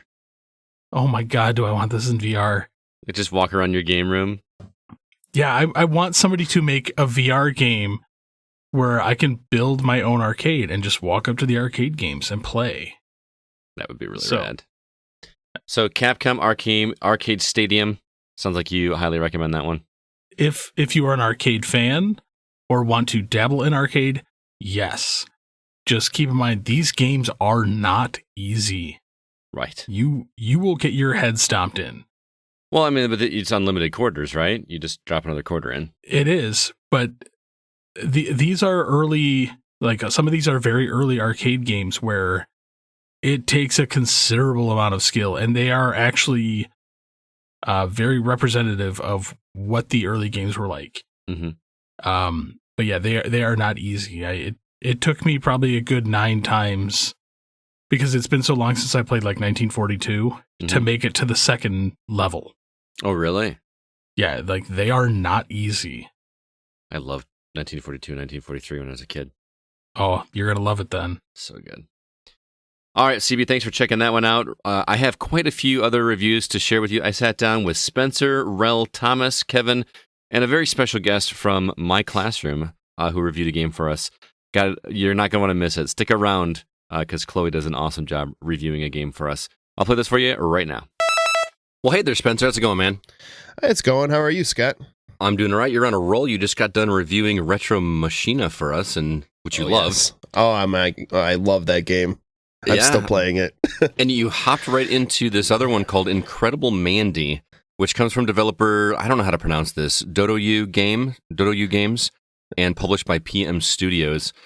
I'm really jealous you got to play this one, man, because this looks a lot like Zelda. I'm getting a lot of Zelda vibes from this trailer. Yeah, I'm gonna have to disagree with you there. It's an all right game, but it does not remind me of Zelda. Number one, just the video that you showed, the gameplay, that looked a little bit like Zelda, but the actual gameplay is nowhere close to it. Okay, well, enlighten me. Tell me what this is about. So it's about this brother and sister that have this tragic accident. Some of the videos that you see in there, it looks like someone's blowing up the town or something, like an atomic bomb is going off, or whatever the case may be. But the brother loses his hand, and the sister goes into this coma, and the sister is pretty much like remembering all these dreams, and you have to you as the brother have to play through those dreams. So in the dreams, are you the brother without your hand? Yeah, you have like a mechanical hand that is able to. You get to summon the Excalibur of Light, is what it's called, and it's very fascinating because you can use it as a bomb. You can use it as you can use light arrows with it, and you can even blow up enemies. So it's very fascinating. So wait a minute, it's a sword and a bomb and a bow and arrow? Yeah. Okay. It's like he can summon it from his hand. So that's kind of cool. With the hand, the mechanical hand. Gotcha. Well, the puzzles looked very Zelda-like, like shooting the arrows and pulling blocks and everything like that. I just want it to be Zelda. Apparently, I'm wrong. So tell me what these puzzles are like. The puzzles are very cool. You actually, to pull things and maneuver things, you actually have to use a robot that's in the game. And this robot, you have to help. You pretty much help each other get to the end of the level. Mm-hmm. So there's certain little portals that you can use your sword with, like you can light it up, and then the robot takes his hand and grabs it and comes close, and then he's the one who can pull the blocks, and he's the one who can maneuver certain things. It's all up to the robot and you to work together to get to the end. Okay, so I can't decide if you like this or not. I'm still kind of iffy on it. I beat the game just recently. However, it was my problem is that it's very glitchy and it's very low frame rate. Oh, okay. So and you're playing it on which platform? PlayStation 4. Okay. So it's very good. It's just I don't like the glitchiness where it's the constant patchiness when I'm moving, and you can definitely tell that it's just very patchy. Okay. You think you'd like it more if that got patched out? Possibly. I think it would be a little better with better puzzles as well. This seemed just like basic puzzles. Okay, so pretty simplistic puzzles. You like something maybe a little bit more in depth. Yes. How long is it? It's about a 5.5 hour game. That's not too bad. It looks pretty, and it's got like this cool atmosphere from the trailer. Does that carry throughout the 5 or 6 hours? Oh yeah, it does. And as the other thing is the music is very good as well. I like the music. It's like the little background music that you're playing. It sounds like an opera in the background. That's cool. But it's like it's very relaxing. It's kind of I don't know if you've ever played Rime. Yeah, I did. It's reminds me of that game a lot. You're just that single player person following that fox. Right. And well, in this one, you're following your sister in the memories that she's creating in her head, and you could see her as a ghost running around, and you just have to follow her. Does the story pay off? Is it satisfying at the end? That's a really good question as well. I would have to say no. I don't think it's very satisfying at the very end, but it's not bad either way. Okay, so last question: do you recommend it? I still recommend it if you liked Rime. If you really like that game, this is the game for you. If not, probably not the best choice. All right. Again, that is Incredible Mandy from developer Dotoyu Games. And Spencer, thanks so much for checking that one out, man. I really appreciate it. Thank you, Scott. All right. We'll check you later. All right, bye. I'm here with my good buddy Relle. How's it going, man? Pretty good. Just like in this game, my kid has learned to jump. Your kid has learned to jump? How old is he now? He is 2 years and like 2 months, almost 3 months. He's learned to jump, climb. He is a royal terror. All right. Sounds like you're just, you must be out of gas. Yeah, he's a handful right now. Well, speaking of the game that you were here to review for us, it is Wonder Boy. I think you said Wonder Boy 4, Asha in Monster World. Now, we haven't covered a lot of these Monster Boy games. I know there was a new one back in 2008, like the Cursed Kingdom, that CB played, but this is originally like a Sega property, wasn't it? Yeah, this is actually a remake of the original game that was on the Sega Genesis back in, I think, 1994. Okay.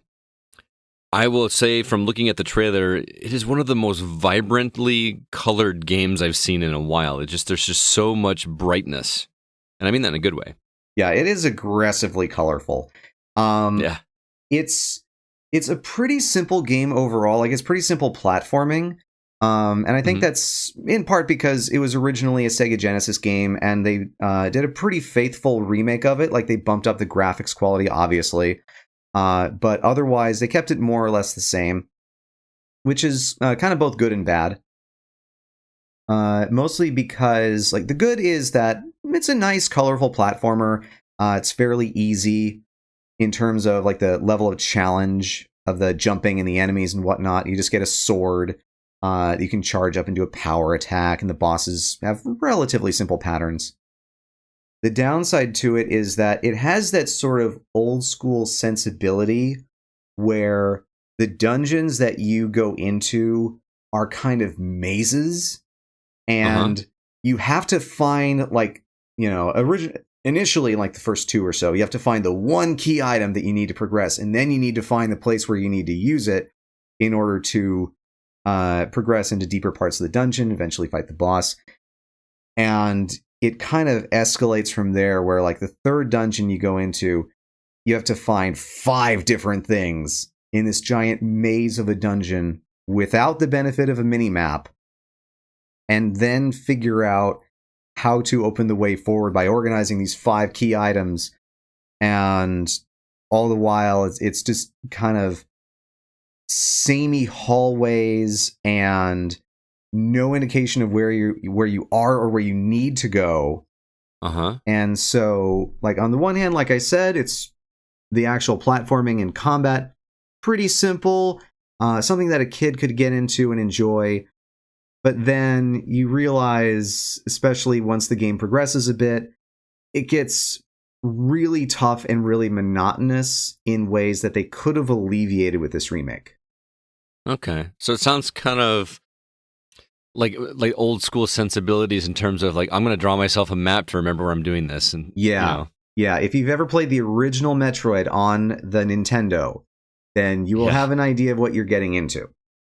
Okay. I mean, I love the original Metroid, but I also was in love with you know, that setting and the aesthetics of, you know, a space bounty hunter and all that kind of stuff was pretty cool. So yeah. So you're recommending Wonder Boy? Maybe it's one of those things where if you're getting it for a younger kid, they will probably be able to put up with the lack of certain things, like a mini map, for example, and a lack of indication of where you're supposed to go and what you're supposed to do. It's one of those games where, you know, you might have to talk to an NPC in order to learn what you have to do in order to even unlock the dungeon, like the next part of the game. And if you don't find that NPC, you're going to be kind of lost. You might have to look up a guide. And like I said, it's one of those things where back in the day, for you and me, it wasn't a big deal. We had all the time in the world. We could maybe look stuff up in Nintendo Power or not, because this was a Genesis game. But nowadays, I feel like if you're a gamer that's gotten used to things like a mini map, some kind of quest indicator, this might be a little frustrating for you. If you're getting it for like your kid, for instance, you know, you got like 6, 7, 8-year-old kid, they'd probably really enjoy it. it's interesting how this was just the norm for us when we were kids. You know what I mean? Like you just had to figure it out and power through it because limited resources and tons of time. And now that we're older, it's the other way around. We've got this is true. No time and a little bit more resources. But if I can reference back to something that you mentioned before we started recording, think about the difference between the original Metroid and Metroid Zero Mission.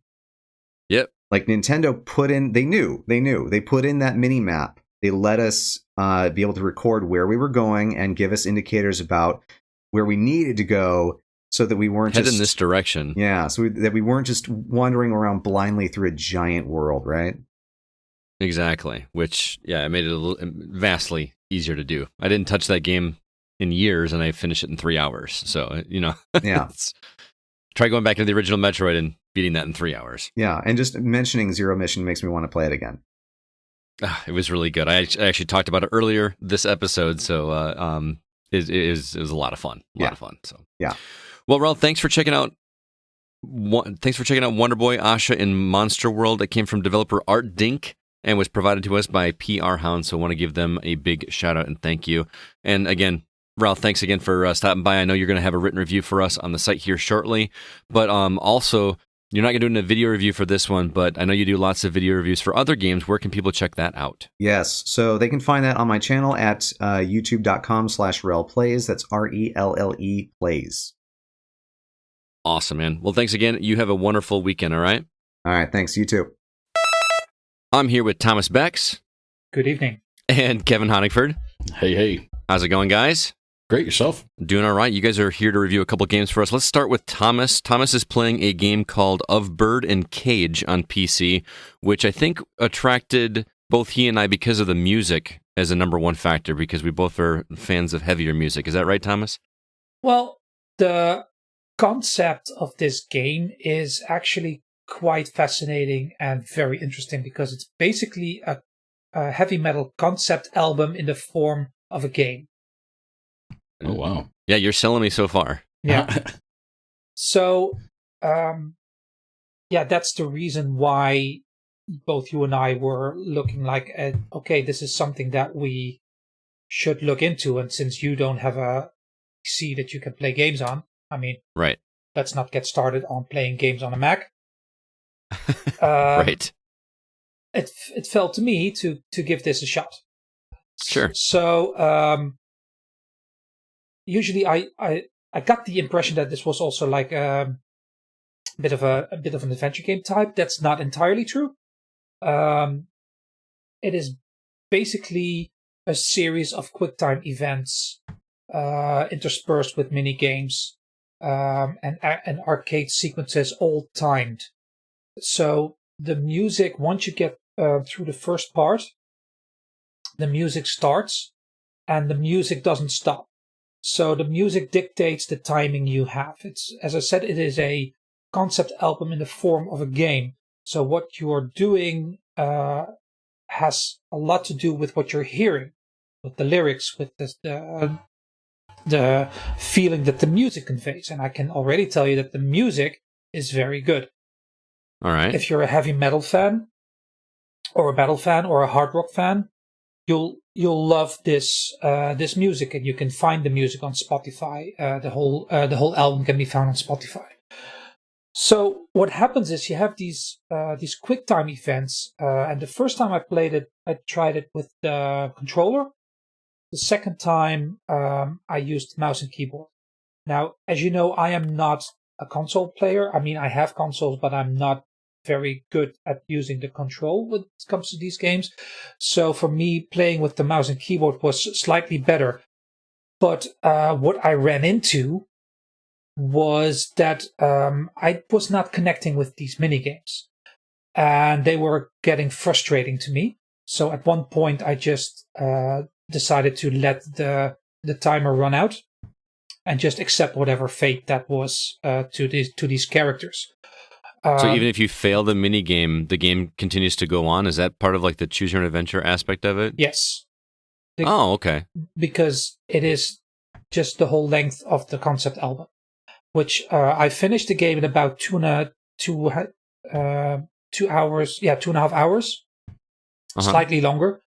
And you play this entire time, and it is divided in chapters. The only time when the music stops is when the chapter stops or the act stops, and then you can go to the next chapter, and then the music starts again, and then the music keeps on going. And there's all kinds of different things. It ranges from having to do shots in a bar, and by pressing the Q or the A button several times, or holding the trigger, those kind of quick time events, to throwing darts or shooting people or punching people. There are quite a lot of these quick time events in quite of these arcade events in there. Most of them which I lost even when I was trying, and that takes you all the way. And you have to make choices in between, like you have to like what you want to do. At one point, you have to set traps, and you have to choose which traps you're going to set, or if you're going to barricade doors. Another point, are you going to choose if you're going to forgive someone or not, and that all leads up to the eventual climax that takes place after the credits. So during the credit sequence, you're still playing once the game is officially done, sort of like an epilogue to the. You can see the tutorial at the beginning is sort of the prologue, and then you get the whole album, and then you get the epilogue, and then you know what is going on. And I must say, tone-wise, these are very heavy subjects they're dealing with. This is abuse, violence, domestic violence. It's being implied that there is sexual abuse there. So there is a lot of heavy stuff. You play a girl who is an addict, who needs to take a hit from a drug to stay sane, basically, because if she doesn't take these drugs for too long, she starts seeing hallucinations, which makes the game more difficult. So all that on paper was very interesting to me. I found that the gameplay itself, and in a way the graphics, it's all done in Unreal 5, I think. It felt unpolished to me, and it felt a bit frustrating to me, because I'm not good at these kind of quick time events. I know that they're also in games like The Walking Dead, but The Walking Dead is way more based on the story and less on those things. And I noticed a few weird plot holes, I might say. Like, for instance, at one time I chose to not forgive someone, and then the next scene I was in the car with that person and being all friendly. So I'm like it does not completely add up here and there. So this was a classic example of a game that's not for me, but where I'm sure that there is an audience out there, because the whole idea of this game is brilliant. It just felt unpolished to me. It felt like it could use a bit more.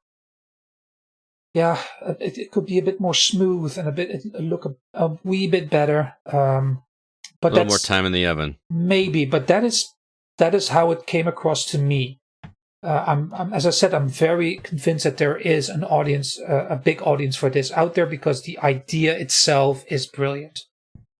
You know, I know it sounds like you weren't a big fan of this, but I like QTEs, and I like some of the arcade sequences, and I'm a huge fan of Metal. So even though you didn't like it, you've kind of sold me on it. A little 2.5 hour Metal concept album as a game sounds great. I was texting you during my play, said you are going to love this music, because this music is right up your alley. And I did just look. It's on Apple Music too, so I'm going to be checking it out later today. And it's not just that the music is the timing for the gameplay. At certain points, there are scenes where the characters that you were playing actually are singing the songs that you're hearing. Oh, that's cool. So it's very well integrated in that way. But I was not connecting with it. Unfortunately, I have to be honest in that. I may have to check it out. So I would still recommend it if what I'm saying, as with you, if what I'm saying does appeal to you, please check it out, because I really loved the whole idea, the whole concept of a concept album as a game. That is Of Bird and Cage on PC. It comes from developer Caprica Productions and was provided to us by Jaleo PR. So thanks, Thomas, for doing that one. I may have to check that out if I need to see if it's on Mac. If not, hopefully, fingers crossed, it comes to consoles. So Yeah, that sounds pretty intriguing to me as well. It would Yeah. probably play very well on consoles. Okay, yeah, and I don't mind cute QuickTime events, so I'm all about that. But Kevin, you have been playing a game for us called Very Very Valet on Switch. This is a completely different type of game for sure. This appears to be a party game where you can play up to 4 players. I could not, for the life of me, understand what you were doing in this game. It looks like you and 3 other people are competing to valet cars, but I couldn't get it. Can you sell me on it? It is a party game. That's exactly what you're doing, is valeting cars. There's not so much a competition. It's almost more of a co-op experience. So there are competition points like who had the most of this and who did the most of that, but they never really go into any, like, you don't win anything for it. Right. It goes by the whole the star, or 1, 2, 3 stars. Yeah, 1, 2, 3 stars, yada yada yada, in order to advance the game. It is a blast playing with other people. I've tried playing by myself, and it's just not as entertaining. But it's definitely not meant to be that way anyway. Right. But yeah, you jump in with 3 other people, so there's 4 of you. Cars come into the screen. You have to grab them before the customer gets irate and drives off. You have to park them, and then you have to retrieve them for them and get them to them before the timer runs up, or they just get beamed up into outer space. Oh, you just like real life. No, it's a lot of fun. It's cute. It's entertaining. It's some of the controls and gameplay are a little wonky. Mm-hmm. But I'm pretty sure that's done on purpose. Like driving the car, once you get a hold of it, when you're steering, instead of the car simply going where you're pointing to, it's almost like it's being pulled in the direction you're wanting it to go. So it has a whole nother dynamic into the mechanics of the gameplay. It makes for some crazy entertainment when you're playing with friends. Okay, and it looks like in the trailer that there's some crazy things you have to do to get the cars back or park them, like jump over ramps and through hoops and things like that. Like, how is that working? Yep, just like you said, there's all kinds. There's catapults. You park a car in a catapult, hit a button, it launches it across the screen. Then you got to go over to the other side of the screen, get it, and park it in its spot. There are teleporting tunnels. You drive into one tunnel, and it teleports you out a different tunnel on a whole nother area of the screen. Again, it's very it's a bit of a strategy type interface, because like I said, the catapult will shoot you over to where the parking spots are. The teleport tunnels will take you from the parking spots to closer to the building so you can get there in time. It's all timed, and it's crazy. It's just fun. It sounds great. I want to play this game with people. So it sounds like you recommend it? Very much so, yes. All right, again, that is Very Very Valet. You're playing it on Switch. I believe it's exclusive to Switch, if I'm not mistaken. I believe so, too. I don't think I've seen it for the other consoles. All right, and it comes from developer Toyful Games and was provided to us by Renaissance PR, so thanks to those guys for the hookup. I think you need to come over and show me that game, because it sounds like a blast. I have no problem doing that. All right, sounds good. Well, Kevin, Thomas, thank you so much for stopping by to talk about these 2 games. I really appreciate you taking the time, and you guys have a wonderful weekend, all right? No problem. Thank you, you too. Bye-bye. I am here with Miss Chloe Unken, who is in my 4th grade class over at Johnson Elementary. Chloe, how are you doing today? I'm doing pretty good. That's good to hear. You were here to talk to us about a game that you've been playing called Geminose Animal Popstars, which is a kids game, right? Yeah. It looks, I saw this trailer and it didn't look like something I wanted to play, but I showed you the trailer and you said, Mr. Clark, I really want to play that game. What made you want to play this game so bad? Well, it is kind of interesting because it is animals with gems as noses. And that's where we get Geminose from, huh? yeah. All right. You can also play as like a band, which I'm pretty sure they show that in the trailer. Mm-hmm. You can give them different accessories. And sometimes... Accessorizing is always fun. Yeah. Sometimes What kind of game is this? Is this a rhythm game, or what are you doing to play this game? it's a rhythm game. Mm-hmm. It's kind of like DDR, but with your arms. DDR with your arms. So are there like arrows coming down that you have to like move the Joy-Cons in a specific way? Yeah. It is kind of difficult to do it because sometimes it won't go exactly on the arrow when you move your arm there. So sometimes Okay. if you want to go in the middle, It's a little bit finicky, huh? Yeah, so it's a little bit finicky, but it's okay. Okay. Oh, no, I don't have a Switch that has the Joy-Cons. I've got the Switch Lite where I can't disconnect those controllers. Can I play this game? I don't think so. If you can, I haven't found a way to do it. Okay. But they have to be detached from the Switch to play it. So that you probably can't use a Pro Controller either, right? Right. Okay. Can you play with your friends though, or is this just a game you play by yourself? You can play with your friends. I think it's just the band part, but I'm not sure. Okay. Now, I know you wanted to play this game, and it does seem like a game that's geared towards kids. So I'm going to ask you two questions as we wrap up here. Number one, would you recommend this game for kids? And number two, would you recommend this game for adults, or is it just for kids? So I would recommend it for kids, but depending on what type of games you would play, I would recommend it as, like, if you were an adult. Okay. And why do you think kids should play it? What's so good about it that they should check this game out? It is very fun and entertaining. There are also these parts called animal mashups. You can unlock animal mashups. That sounds fun. Yeah, so you can choose different animals like a dog, tiger, rabbit, and then there's going to be a wheel that you spin, Mm-hmm. and it'll have different animals on it. And then you could press stop, and it'll land on a random animal. Then they have like a little dance party for a couple seconds, Uh-huh. and then they mash up the different animals together. So say it was a dog and a unicorn. It would be a dog with a horn and wings. Well, that sounds fun. That is an actual mashup, and its name is Corn Dog. Hey, that sounds like a good time. That sounds like a lot of fun.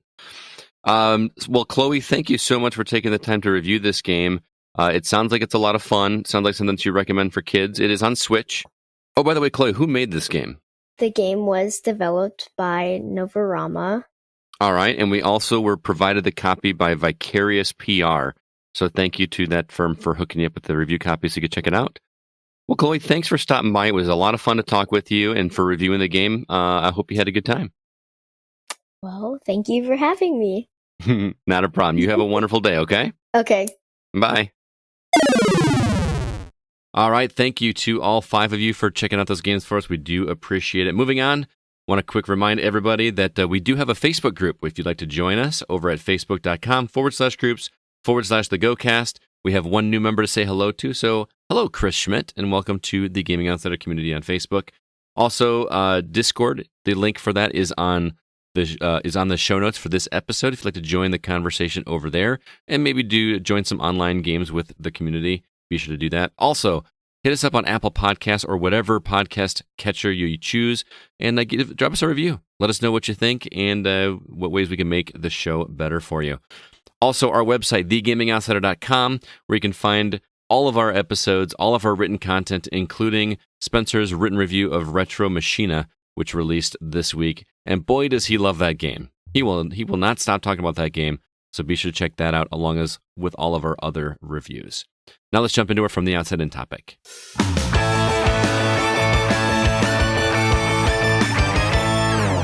So even though we're recording this episode in June, we decided it was time once again for community questions. Zack and CB love this episode, so I love that we get both of them here. As we do each month, we asked for conversation inciting, I think is the word I meant to say, questions on social media. We're going to answer those for you right now, starting with Facebook. And this first question I will pose to you guys from Ethan Langford. Do you listen to the in-game music, even for games like Mario Kart? If so, what is your preferred or typical listening experience? Headphones, sound system, earbuds, etc.? What do you guys think?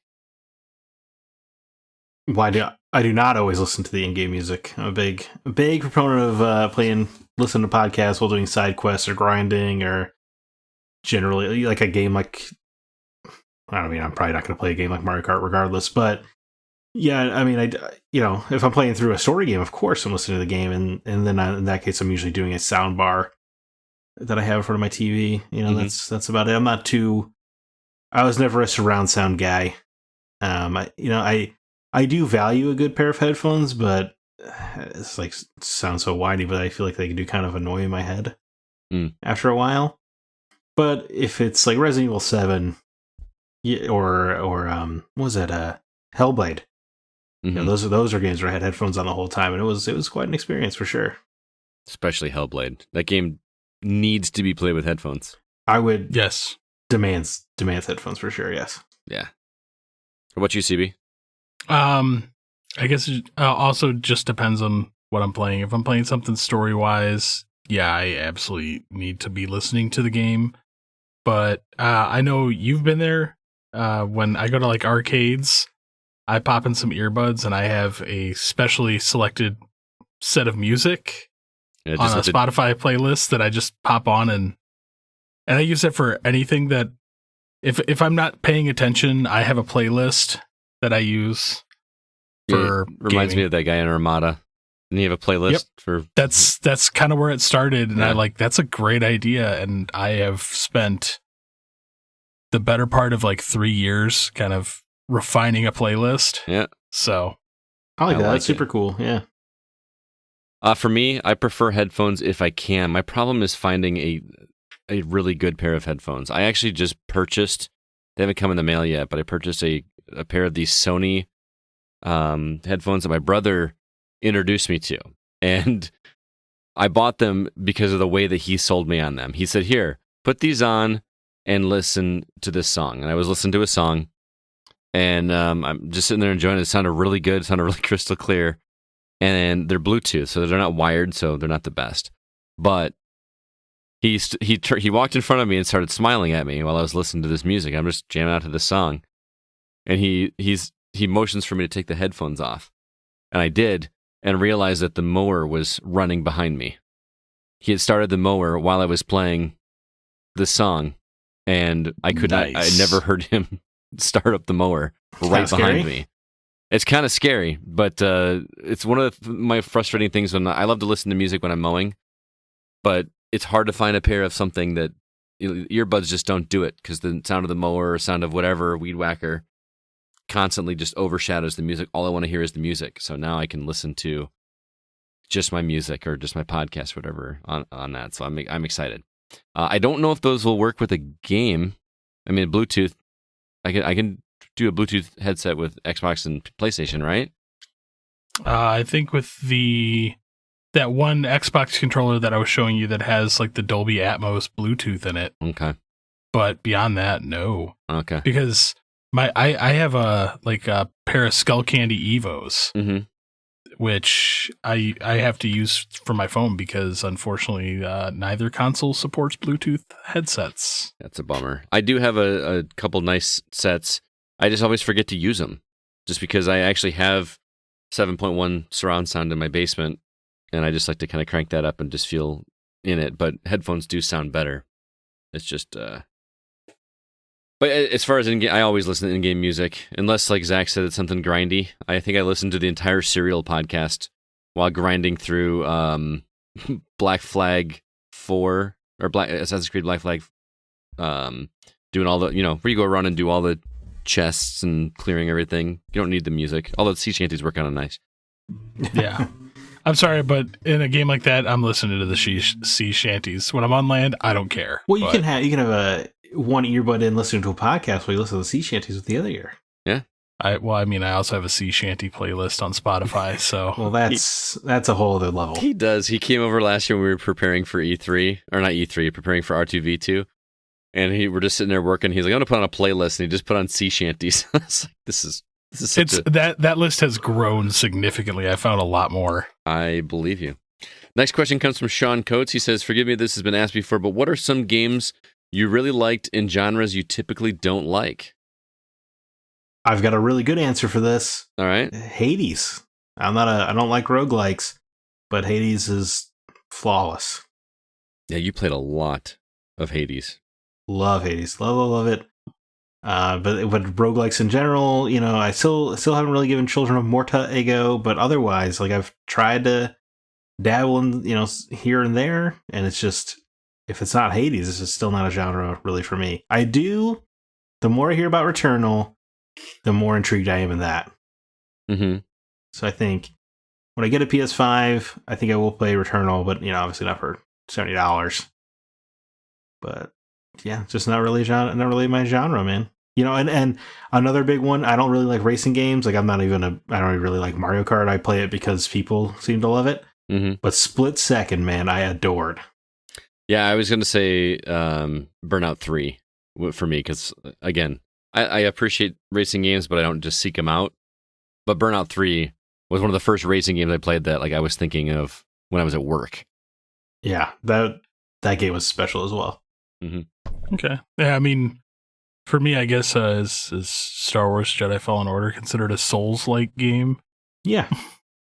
There you go. Yeah.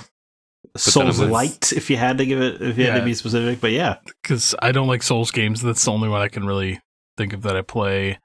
I don't really care for like sports games in general, like football, like basketball.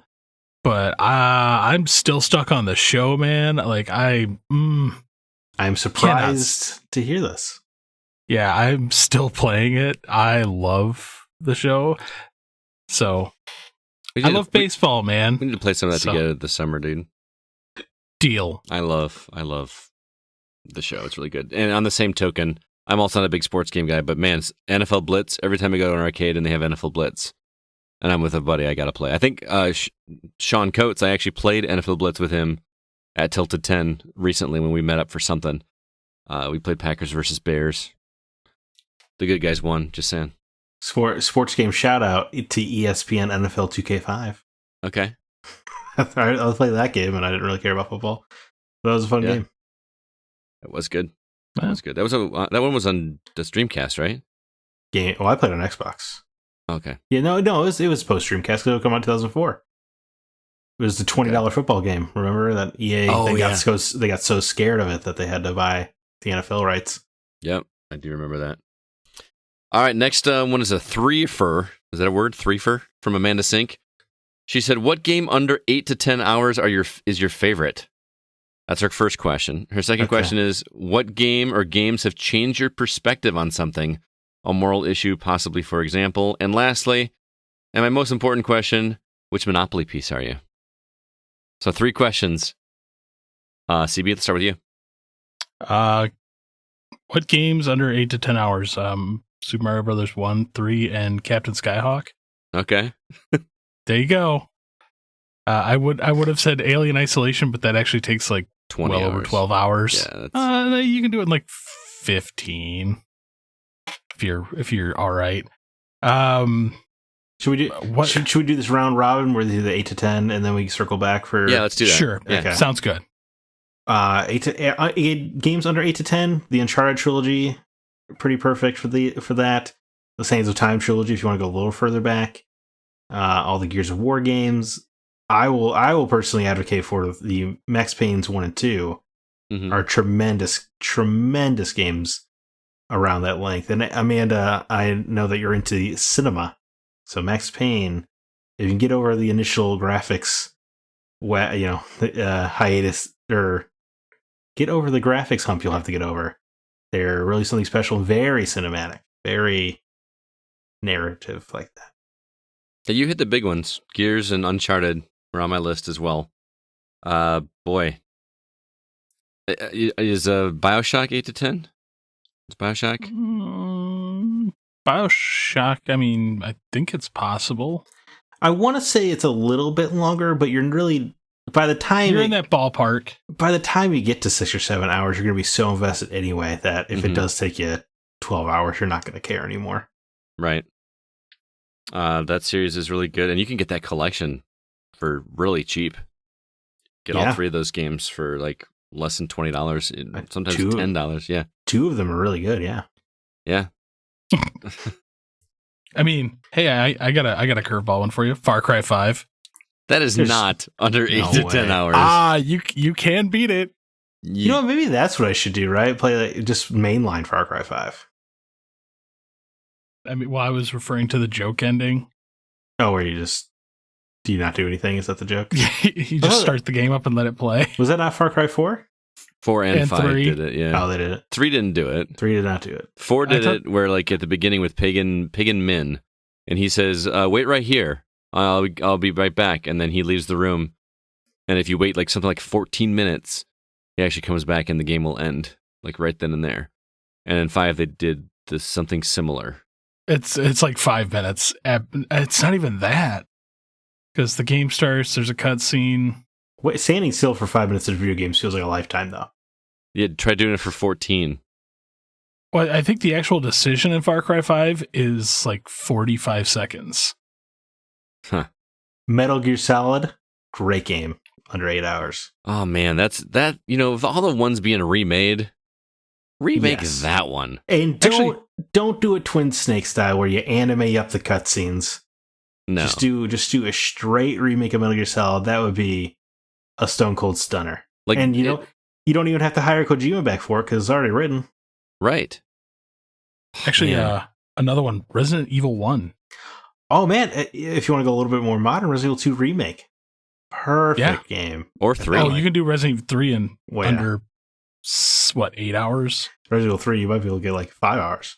Mm-hmm. And really badass, cool lead in that game. Agreed. Amanda, if you like characters that curse, Resident Evil 2 remake. That's the one you gotta play. And knowing Amanda, she does. So play Claire Redfield in that game. You will not be disappointed. Agreed. What games have changed your perspective on something? A moral issue, possibly, for example. You kind of already mentioned it, but Hellblade. That really put the whole psychosis thing in perspective for me. Yeah, it definitely punches you in the gut. Mm-hmm. Catherine. Made you anti-cheating? Yeah. I'm curious. Stay away from the crazy girls. Crazy eyes. Change your perspective on something. I don't really know if I have one. I feel like my morals are pretty well decided. Like there are games that challenge your morals, but I don't know if I've ever like rethought my life or anything. I feel like TV shows and movies do that more often for me. Gears 5 has a moment. You have to remind me. The very end. I'm not spoiling it, but you have to make a choice. Oh yeah, I know what you're talking about. Yeah, I didn't really. For me, that was a hard choice. The ending of Last of Us 2. But again, you didn't have it. I know, but you and I had the conversation about this where I actually had to put down the controller and be like, I don't want to do this. Right. I think that game more from that perspective instead was a lesson in empathy, which is what we talked about when we reviewed that game. To me, that game was all about like learning it from the other side. You know what I mean? And I can't tell you why, Amanda, because there are things that happen in that game that just need to be experienced. Like I mean, right there, games that have changed your perspective. But I don't feel like it did. I get. You know what? Okay. Well, be careful. No. Because Last of Us Part 2, I like so much because it did something. Man, it's tricky because it's also spoilery. Yeah. I will say, you know what? I'll tell you what. The first time I played Nier, it made me think about that every boss you fight in a game has their story too, I guess. And I hadn't really thought about. I guess I hadn't really thought about that. Like Shadow of the Colossus kind of tricks you into thinking you're the bad guy or whatever. But like Nier re-examines it in such a way that there aren't really bad guys or good guys. Mm-hmm. You know, like in every story, you can be the good guy or you can be the bad guy. It all just depends on perspective. And I guess when I was younger, that probably, but like I already had the inklings that like one man's enemy, one man's terrorist, another man's freedom fighter. Like I already had that idea. But I guess it did kind of challenge me that to always assume that, whatever you're doing, the ends justify the means in a video game, and that's not necessarily the case. And Last of Us Part 2 does that as well. Mm-hmm. How far will you go? Although I did actually think of a very good answer for this. Androids and stories used to never work for me because I always was just like, they're property, they're constructed, they can't have souls. Mm-hmm. But then I played Persona 3, and they really go heavy into that with the character Aegis, and it legitimately changed my mind on the concept of androids and storytelling. Interesting. And after that, I'm like, no, they are. Even though we do create them, and they are products at the outset. If we're taking the onus to be this thing's god, we also have to take the onus that like we've created life. So it really did change that. And then if it wasn't for Persona 3, I don't know if games like Detroit Become Human or Nier Automata would have even worked for me, because I would have just immediately disassociated with the android characters. Right. But Persona 3 did, challenge our perspective. So there's an example where it legitimately changed my outlook, and now I absolutely love android storytelling because they are life. Interesting. For sure. It's almost like a philosophical discussion. Yeah, but for me, the debate's over. Like, they are life. Like, I'm over now. Yeah. And her last question most important question was, which Monopoly piece are you? I will say I don't play Monopoly because I prefer good board games. You shut your mouth. But when I did play Monopoly, I was always the Scotty dog for obvious reasons. I played Monopoly with a group of people who insist on playing the actual listed rules, and it was incredibly fun. And it's actually a pretty short game. Yep, especially if you know how to abuse it. Well, just if you land on a piece of property, you have to buy it or it goes up for an immediate auction. Like that, right. That changes the pace of the game right there. But if every other group I had played with, my entire life, they were like, well, you can buy it or you just keep rolling. Right. But like that auction, you're supposed to auction it. Yeah, but no one ever does. Or house locking someone. Right. Or house locking. You can actually just buy out all the houses. Oh, because if there's no more pieces left, you can't buy any more houses, which is stupid, because that's not how life works. You never upgrade. No, it's a monopoly. Well, there's only so much real estate to go around.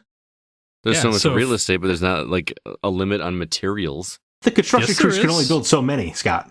Look at today's day and age. Look at the price of lumber. Oh, it's mills there. It's just more expensive. Prices have gone up because mills have been shut down. Right. Supply and demand. So if you buy out all the houses and don't upgrade to hotels, congrats, you're going to win.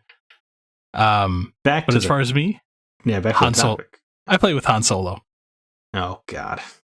Because I have the Star Wars edition. Well, in that case, I play with Sonic the Hedgehog. All right. If I had to pick the original rules, I play with the car.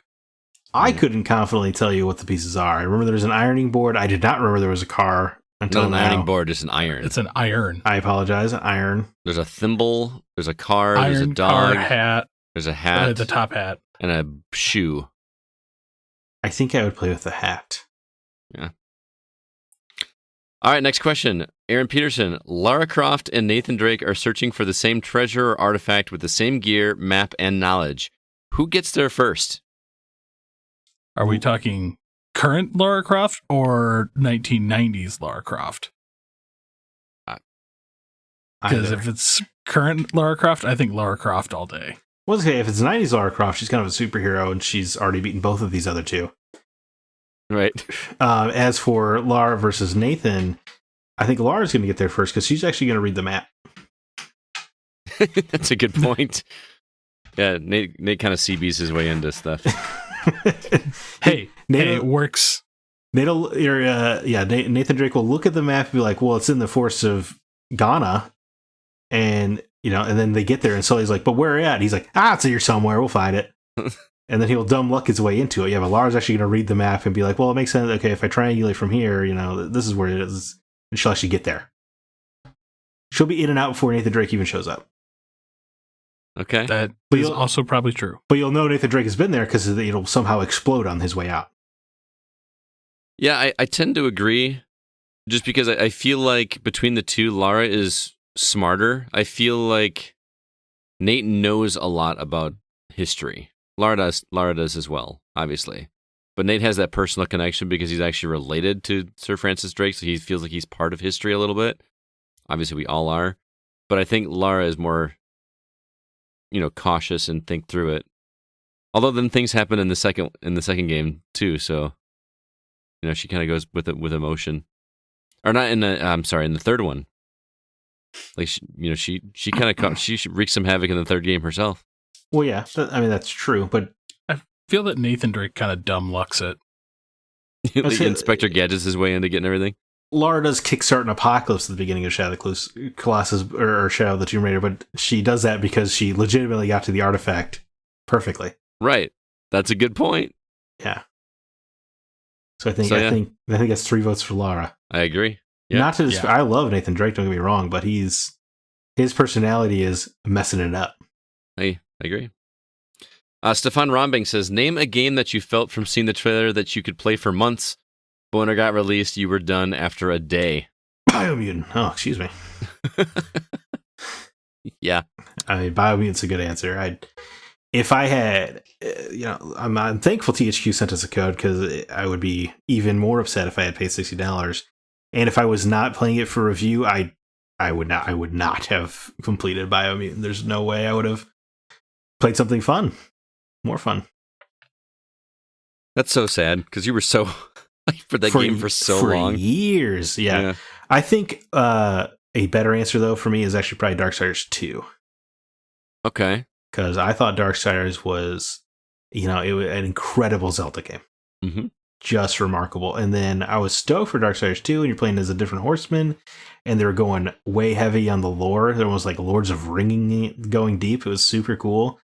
But then you play it, and it's just, it's just like Diablo Loot Fest, and they like try to open up the world a bit more, and you would find these little nooks and crannies, but all they would do is like take you to a chest with randomized loot, and the plot structure was talk to guy, go get 3 things, come back to guy, and then you would go to the next section of the game where you would talk to a guy, then go find 3 things, and then come back to the guy. And it was just so disappointing compared to that first game, which was just an absolute knockout. Right. I got 2. All right. Number 1, Duke Nukem Forever. Man, what's wrong with that game? I still had fun playing it. I just haven't touched it since. But the bigger atrocity for me was Metal Gear Solid Ground Zero. Which is like a 2-hour game. Maybe if you had balls of steel, you'd like it more. Mm-hmm. I beat it in 20 minutes. And Ground Zero, yeah, that was a weird product. Yep, but at the same time, I didn't do as much research at the time. All I know is I was like, new Metal Gear coming out. Waited forever, bought it, threw it in, was playing the game, and all of a sudden credits, and I'm like, what the is this? I immediately put it back into the container and just yeeted the thing out of my front door. Did you just say yeet? Yes, I did. He's young now. I was pissed. I like Ground Zeroes more than I like Phantom Pain. That's fine. But it pissed me off enough that I really didn't even take 5 seriously. I'm like, if this is how we're going to beat it now, no. Oh, and then everybody's like, oh, you got to play 5. Like, 5 is so good. It's long. And I'm like, I don't care. I spent $40 on a 20-minute game. That game was $40? When it came out day 1, it was $40. And it was worth every penny. No, it was not. I am still bitter. I love Ground Zeroes. Like, if I had to write a review today, I would score Duke Nukem Forever much higher than Ground Zero. That's an insane thing to say. It is. Yeah, I mean, Ground Zeroes, you did have to scrounge for the content. I won't deny. But I really love that game. I wouldn't even call it a game. I think, yeah. That is a playable trailer that was $40. Yeah, it was like a prologue to the game, right? Yeah. Or epilogue. Right. I can't remember which one's which. Yeah, it's pretty scary because it's a pretty necessary prologue. Mm-hmm. It was definitely a garbage rollout. Don't get me wrong. But that intro to Phantom Pain was banana sandwich. Yeah. You CB, you almost need to like just play that opening sequence of Metal Gear Solid 5 just to see where they go with that game. Oh no, I put 2 hours into Metal Gear 5, and then I'm like, I'm done. I don't care. Because I was still that mad about Ground Zero. I was disappointed because I go to Metal Gear Solid for a story, and Phantom Pain didn't have one. Right. The whole quiet thing still cracks me up. The quiet thing is so infuriating. She breathes through her skin. Photosynthesis. I can't believe Kojima had the balls to be like, you're all going to regret making fun of her outfit when the game releases. And then the game release, we're like, no, it's worse than we thought. So good. She puts on a shirt, she starts suffocating. And you had her, and there's a shower scene. Oh my god, that game was. I didn't get that far, but that game did not treat women well. For me, Elder Scrolls Online. I was playing Diablo 3 with DA, friend and listener of the show. It was like every Friday night we were playing Diablo 3, and we were looking for something different. I loved Elder Scrolls, and it was online and playable with somebody, so we picked it up, and I lasted about half an hour, and MMOs just aren't for me, apparently. Wow, you lasted longer than Borderlands 3. Well, nobody will play Borderlands 3 with me. That's the problem. That's a big difference right there. If I would have known that, I actually enjoyed Elder Scrolls Online. Did you really? I don't know. Yeah. Maybe I just don't. I didn't get it, but that's a big one for me. What was it? We were trying to find a multiplayer game. We got the Star Trek game, with the new Star Trek, like with Chris Pine and whatever. It was one of you played as Kirk and one of you played as Spock, because we were looking for a co-op game. Oh, the 360 era one? Yeah. That was. I liked that game. Man. I'm just gonna say whatever game that I hate, you're gonna like it. You're gonna love it. No, I like that because I like that the new universe that they're building. Mm-hmm. So like getting some additional content in that, and it had a lot of hidden Easter eggs in that game too. All right, that game was cool. You liked it? You liked it as well? Oh yeah. Man, I don't know why it didn't click with me. Did we get both of you? Yeah. We're good. All right. Next question comes from our own Christy Flores, who says, you wake up tomorrow and everything video game related is wiped from existence and knowledge, except you still remember. So think like the movie Yesterday.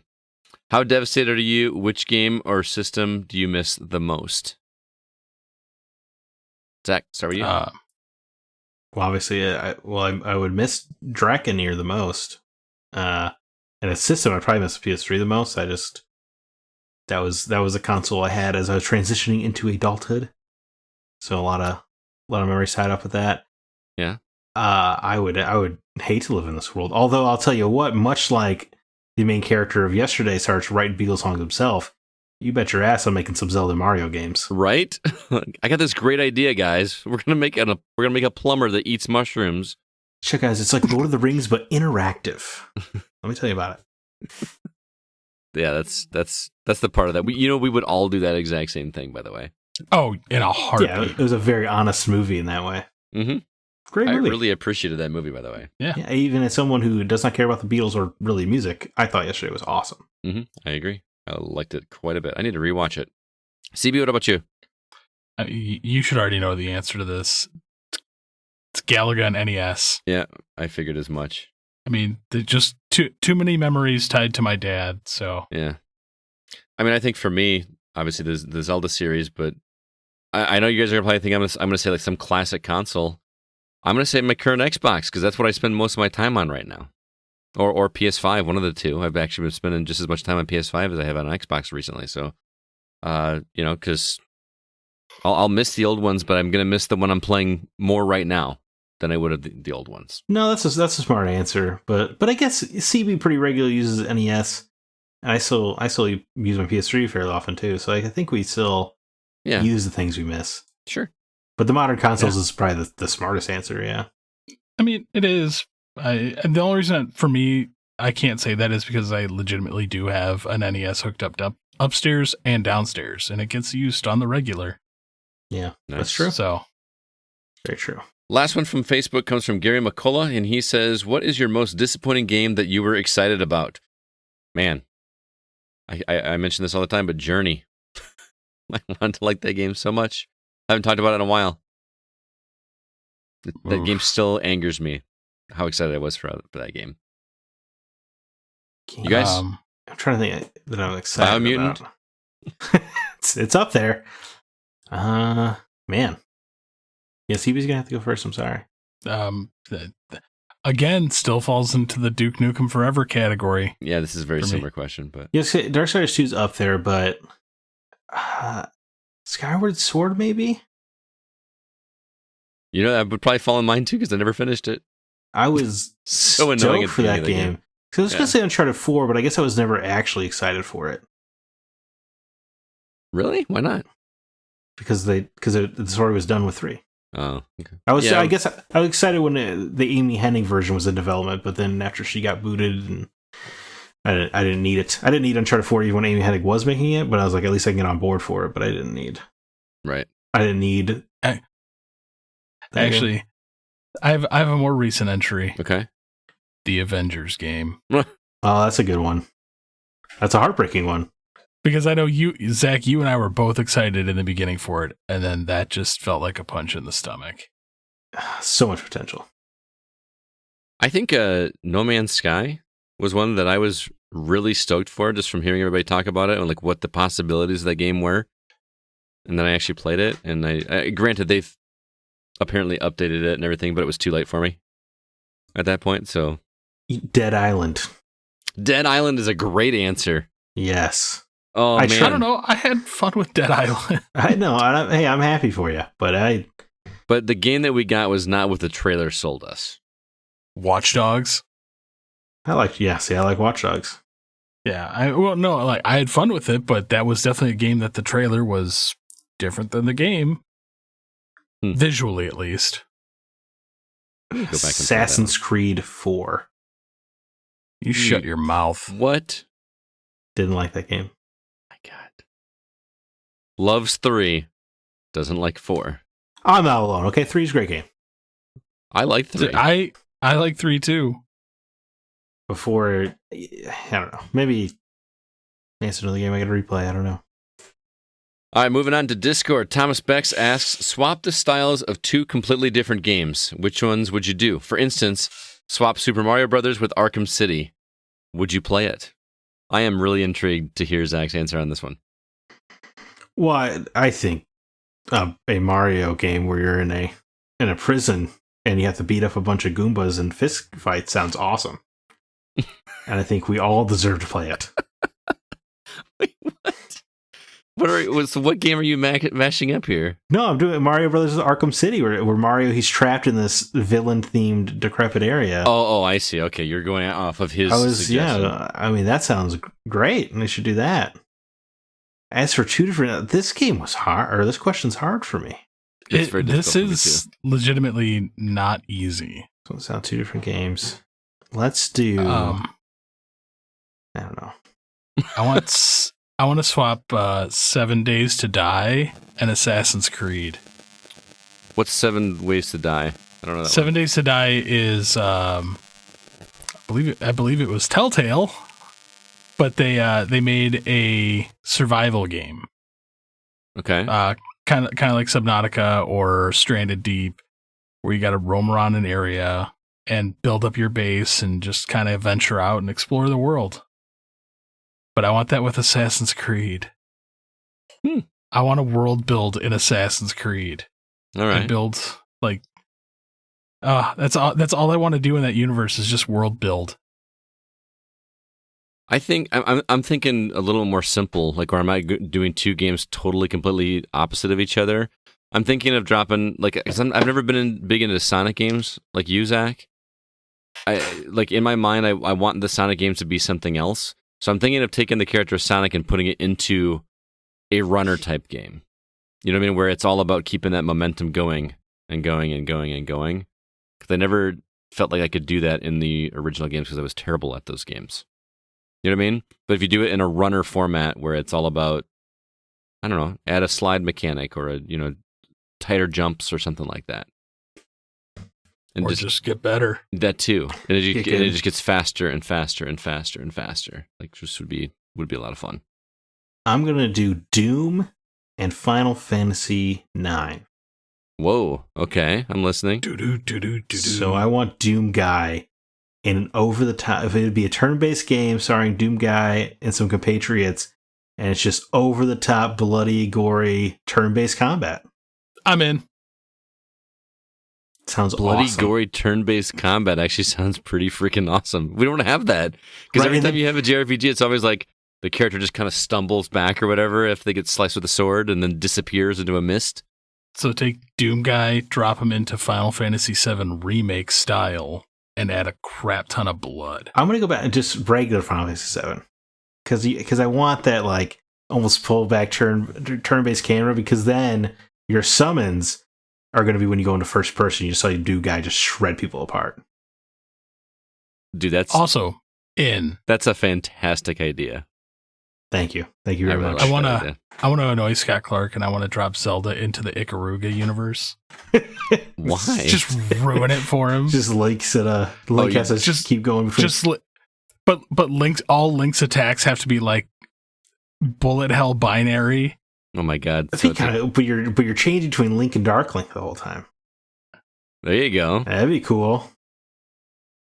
Yeah, but I don't think Scott's Brain could wrap around I it. don't know what it is with binary stuff like that. I just can't do it. And you know what's weird is like true false questions on like tests were never a problem for me. That like that's binary. That's totally binary.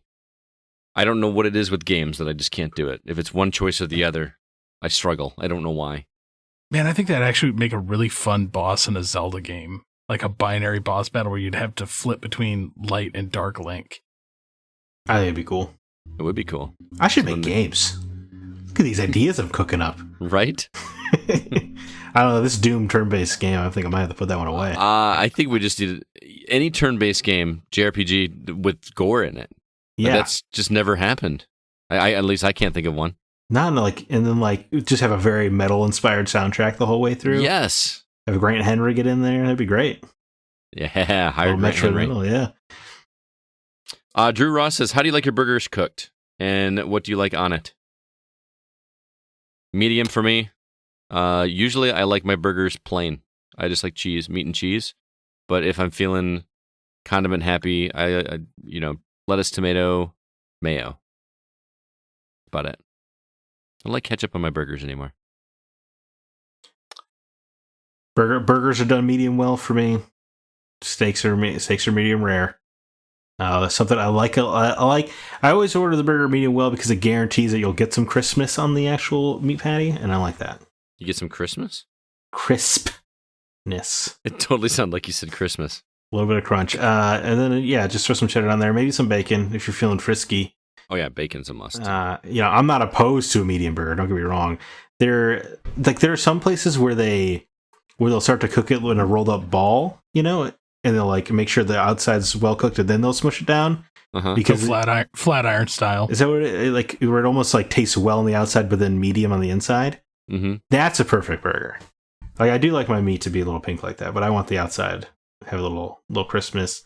And then I'm not big on the. Sometimes we'll throw some jalapenos on there for a little bit of heat, but I'm not a big. I think burgers just taste great. You don't really need to do a lot to them. Like steak, you don't really need to do a lot to steak either. No, you don't. I guess I'm the weird one of the group. So you eat this burger blue. I'm usually like rare, medium rare at the most. I can't do it. Salt, pepper, like usually like provolone, maybe some Havarti, bacon, barbecue sauce. Funny, a little fancy over here. But then again, if I do a steak, it's rare to blue rare. I have dabbled in the steak tartare. Ugh. I like it to moo at me. I mean, hey, more power to you. Yep, I will not be doing that. Silly Willy over on Discord says, my fiance and I had a good discussion of if you were an animal, what would you be and why?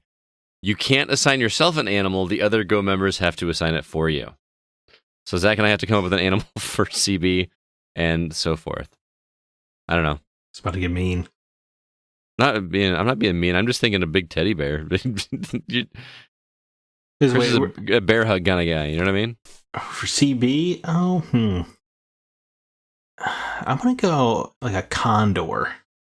Okay. Like like a bird of prey, like a raptor bird, because when those news stories get out, because he's mostly just chilling up in the treetops. He's kind of an easygoing guy, but then you get Bethesda does something dumb, and he just goes in for the kill. So I would prefer a harpy eagle. Thank you. If you're gonna go that route, well, that's fine. I was thinking the first raptor I could.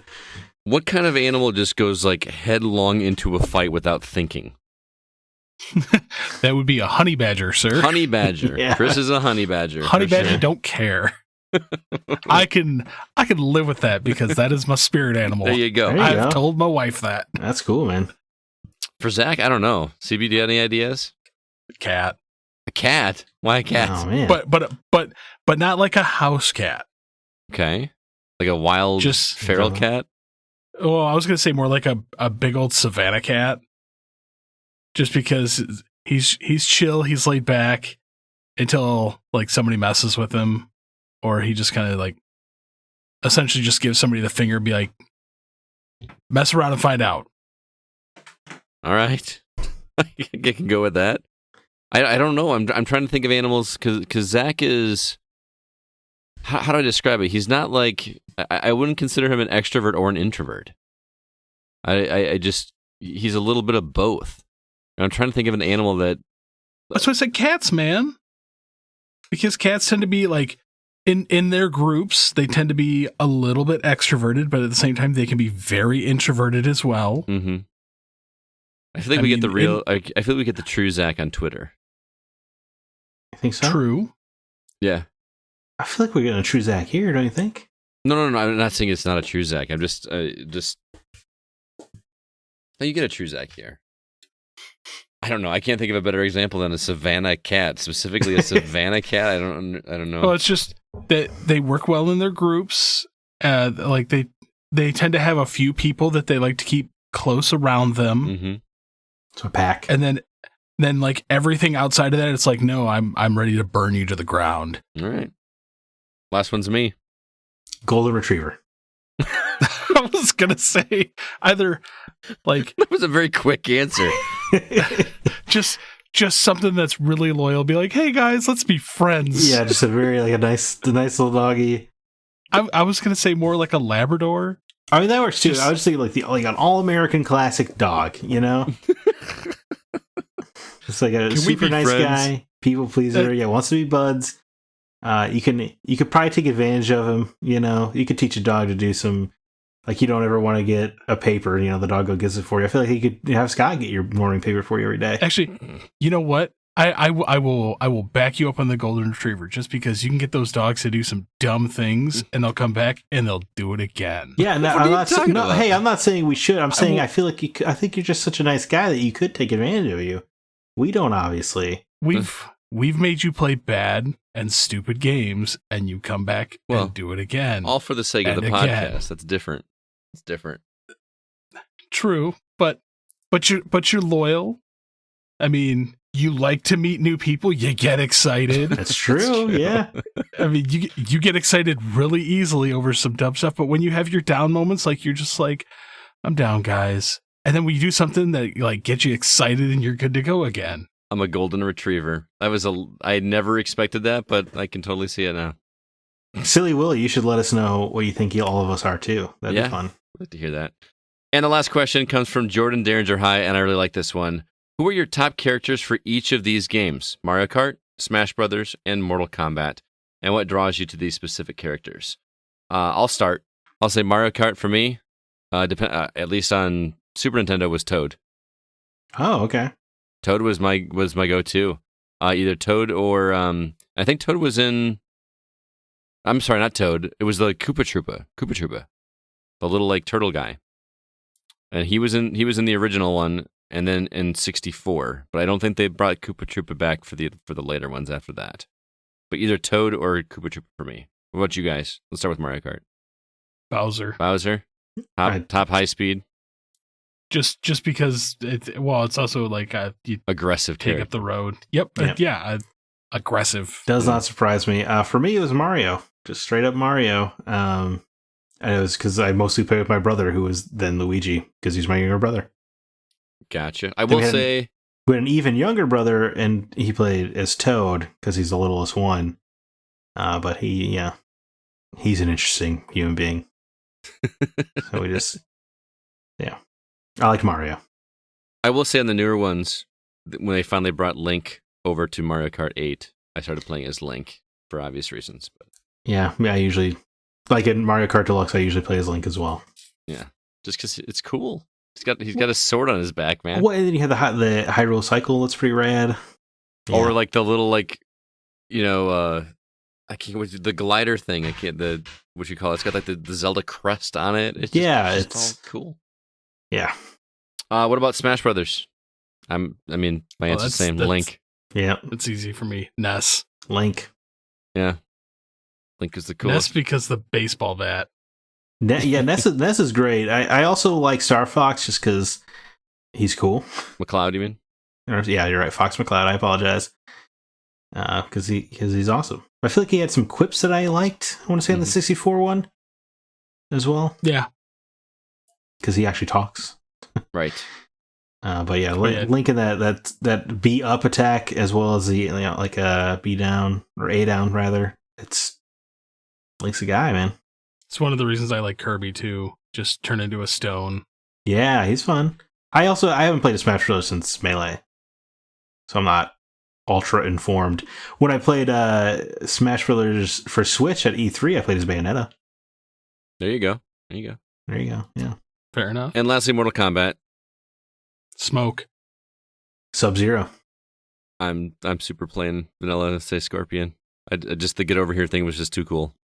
Smoke just because you can juggle the hell out of people. Sub-Zero because when I was a youngin', I mistakenly thought Sub-Zero was the hero in the Sub-Zero Scorpion rivalry. I would only learn later that he was actually the villain, but I still got to stick by him because he's who I got good at. He's just about the only fighting game character I actually feel like I can confidently hold my own with. Nice. I know he didn't ask it on here, but who's your Street Fighter character? Oh, for me, it's definitely a God, it's I just had a major brain fart there. Blanca. All right. Sakura. It's like female Ryu. Okay. Character with like the skirt and stuff. Okay, I know who you're talking about. Yeah, mine was Ryu, but until the Alpha series, then Guy became my character. Guy was awesome. He was a character he was long-legged and he wore like a red gi, and he had this ability to jump off of the back wall that I used quite a bit. I loved that character, Guy. So Blanca, E Honda, and Dulcim. All right, that was all our questions. Thank you to everybody for participating in our community questions. It's always a fun week. Next week, these two guys are not going to be here. It's going to, CB's got to work, and Zack has a prior engagement, so it will be just Alyssa and myself. And I believe we're going to just have to talk about what we're hoping for from E3 this year, which is going to be a little bit different. So stay tuned to the social media platforms, Facebook, Discord, and Twitter when we post that question later this week, because we want to hear what you guys are hoping to get out of E3 as well, and Alyssa and I will be prepping for that next week.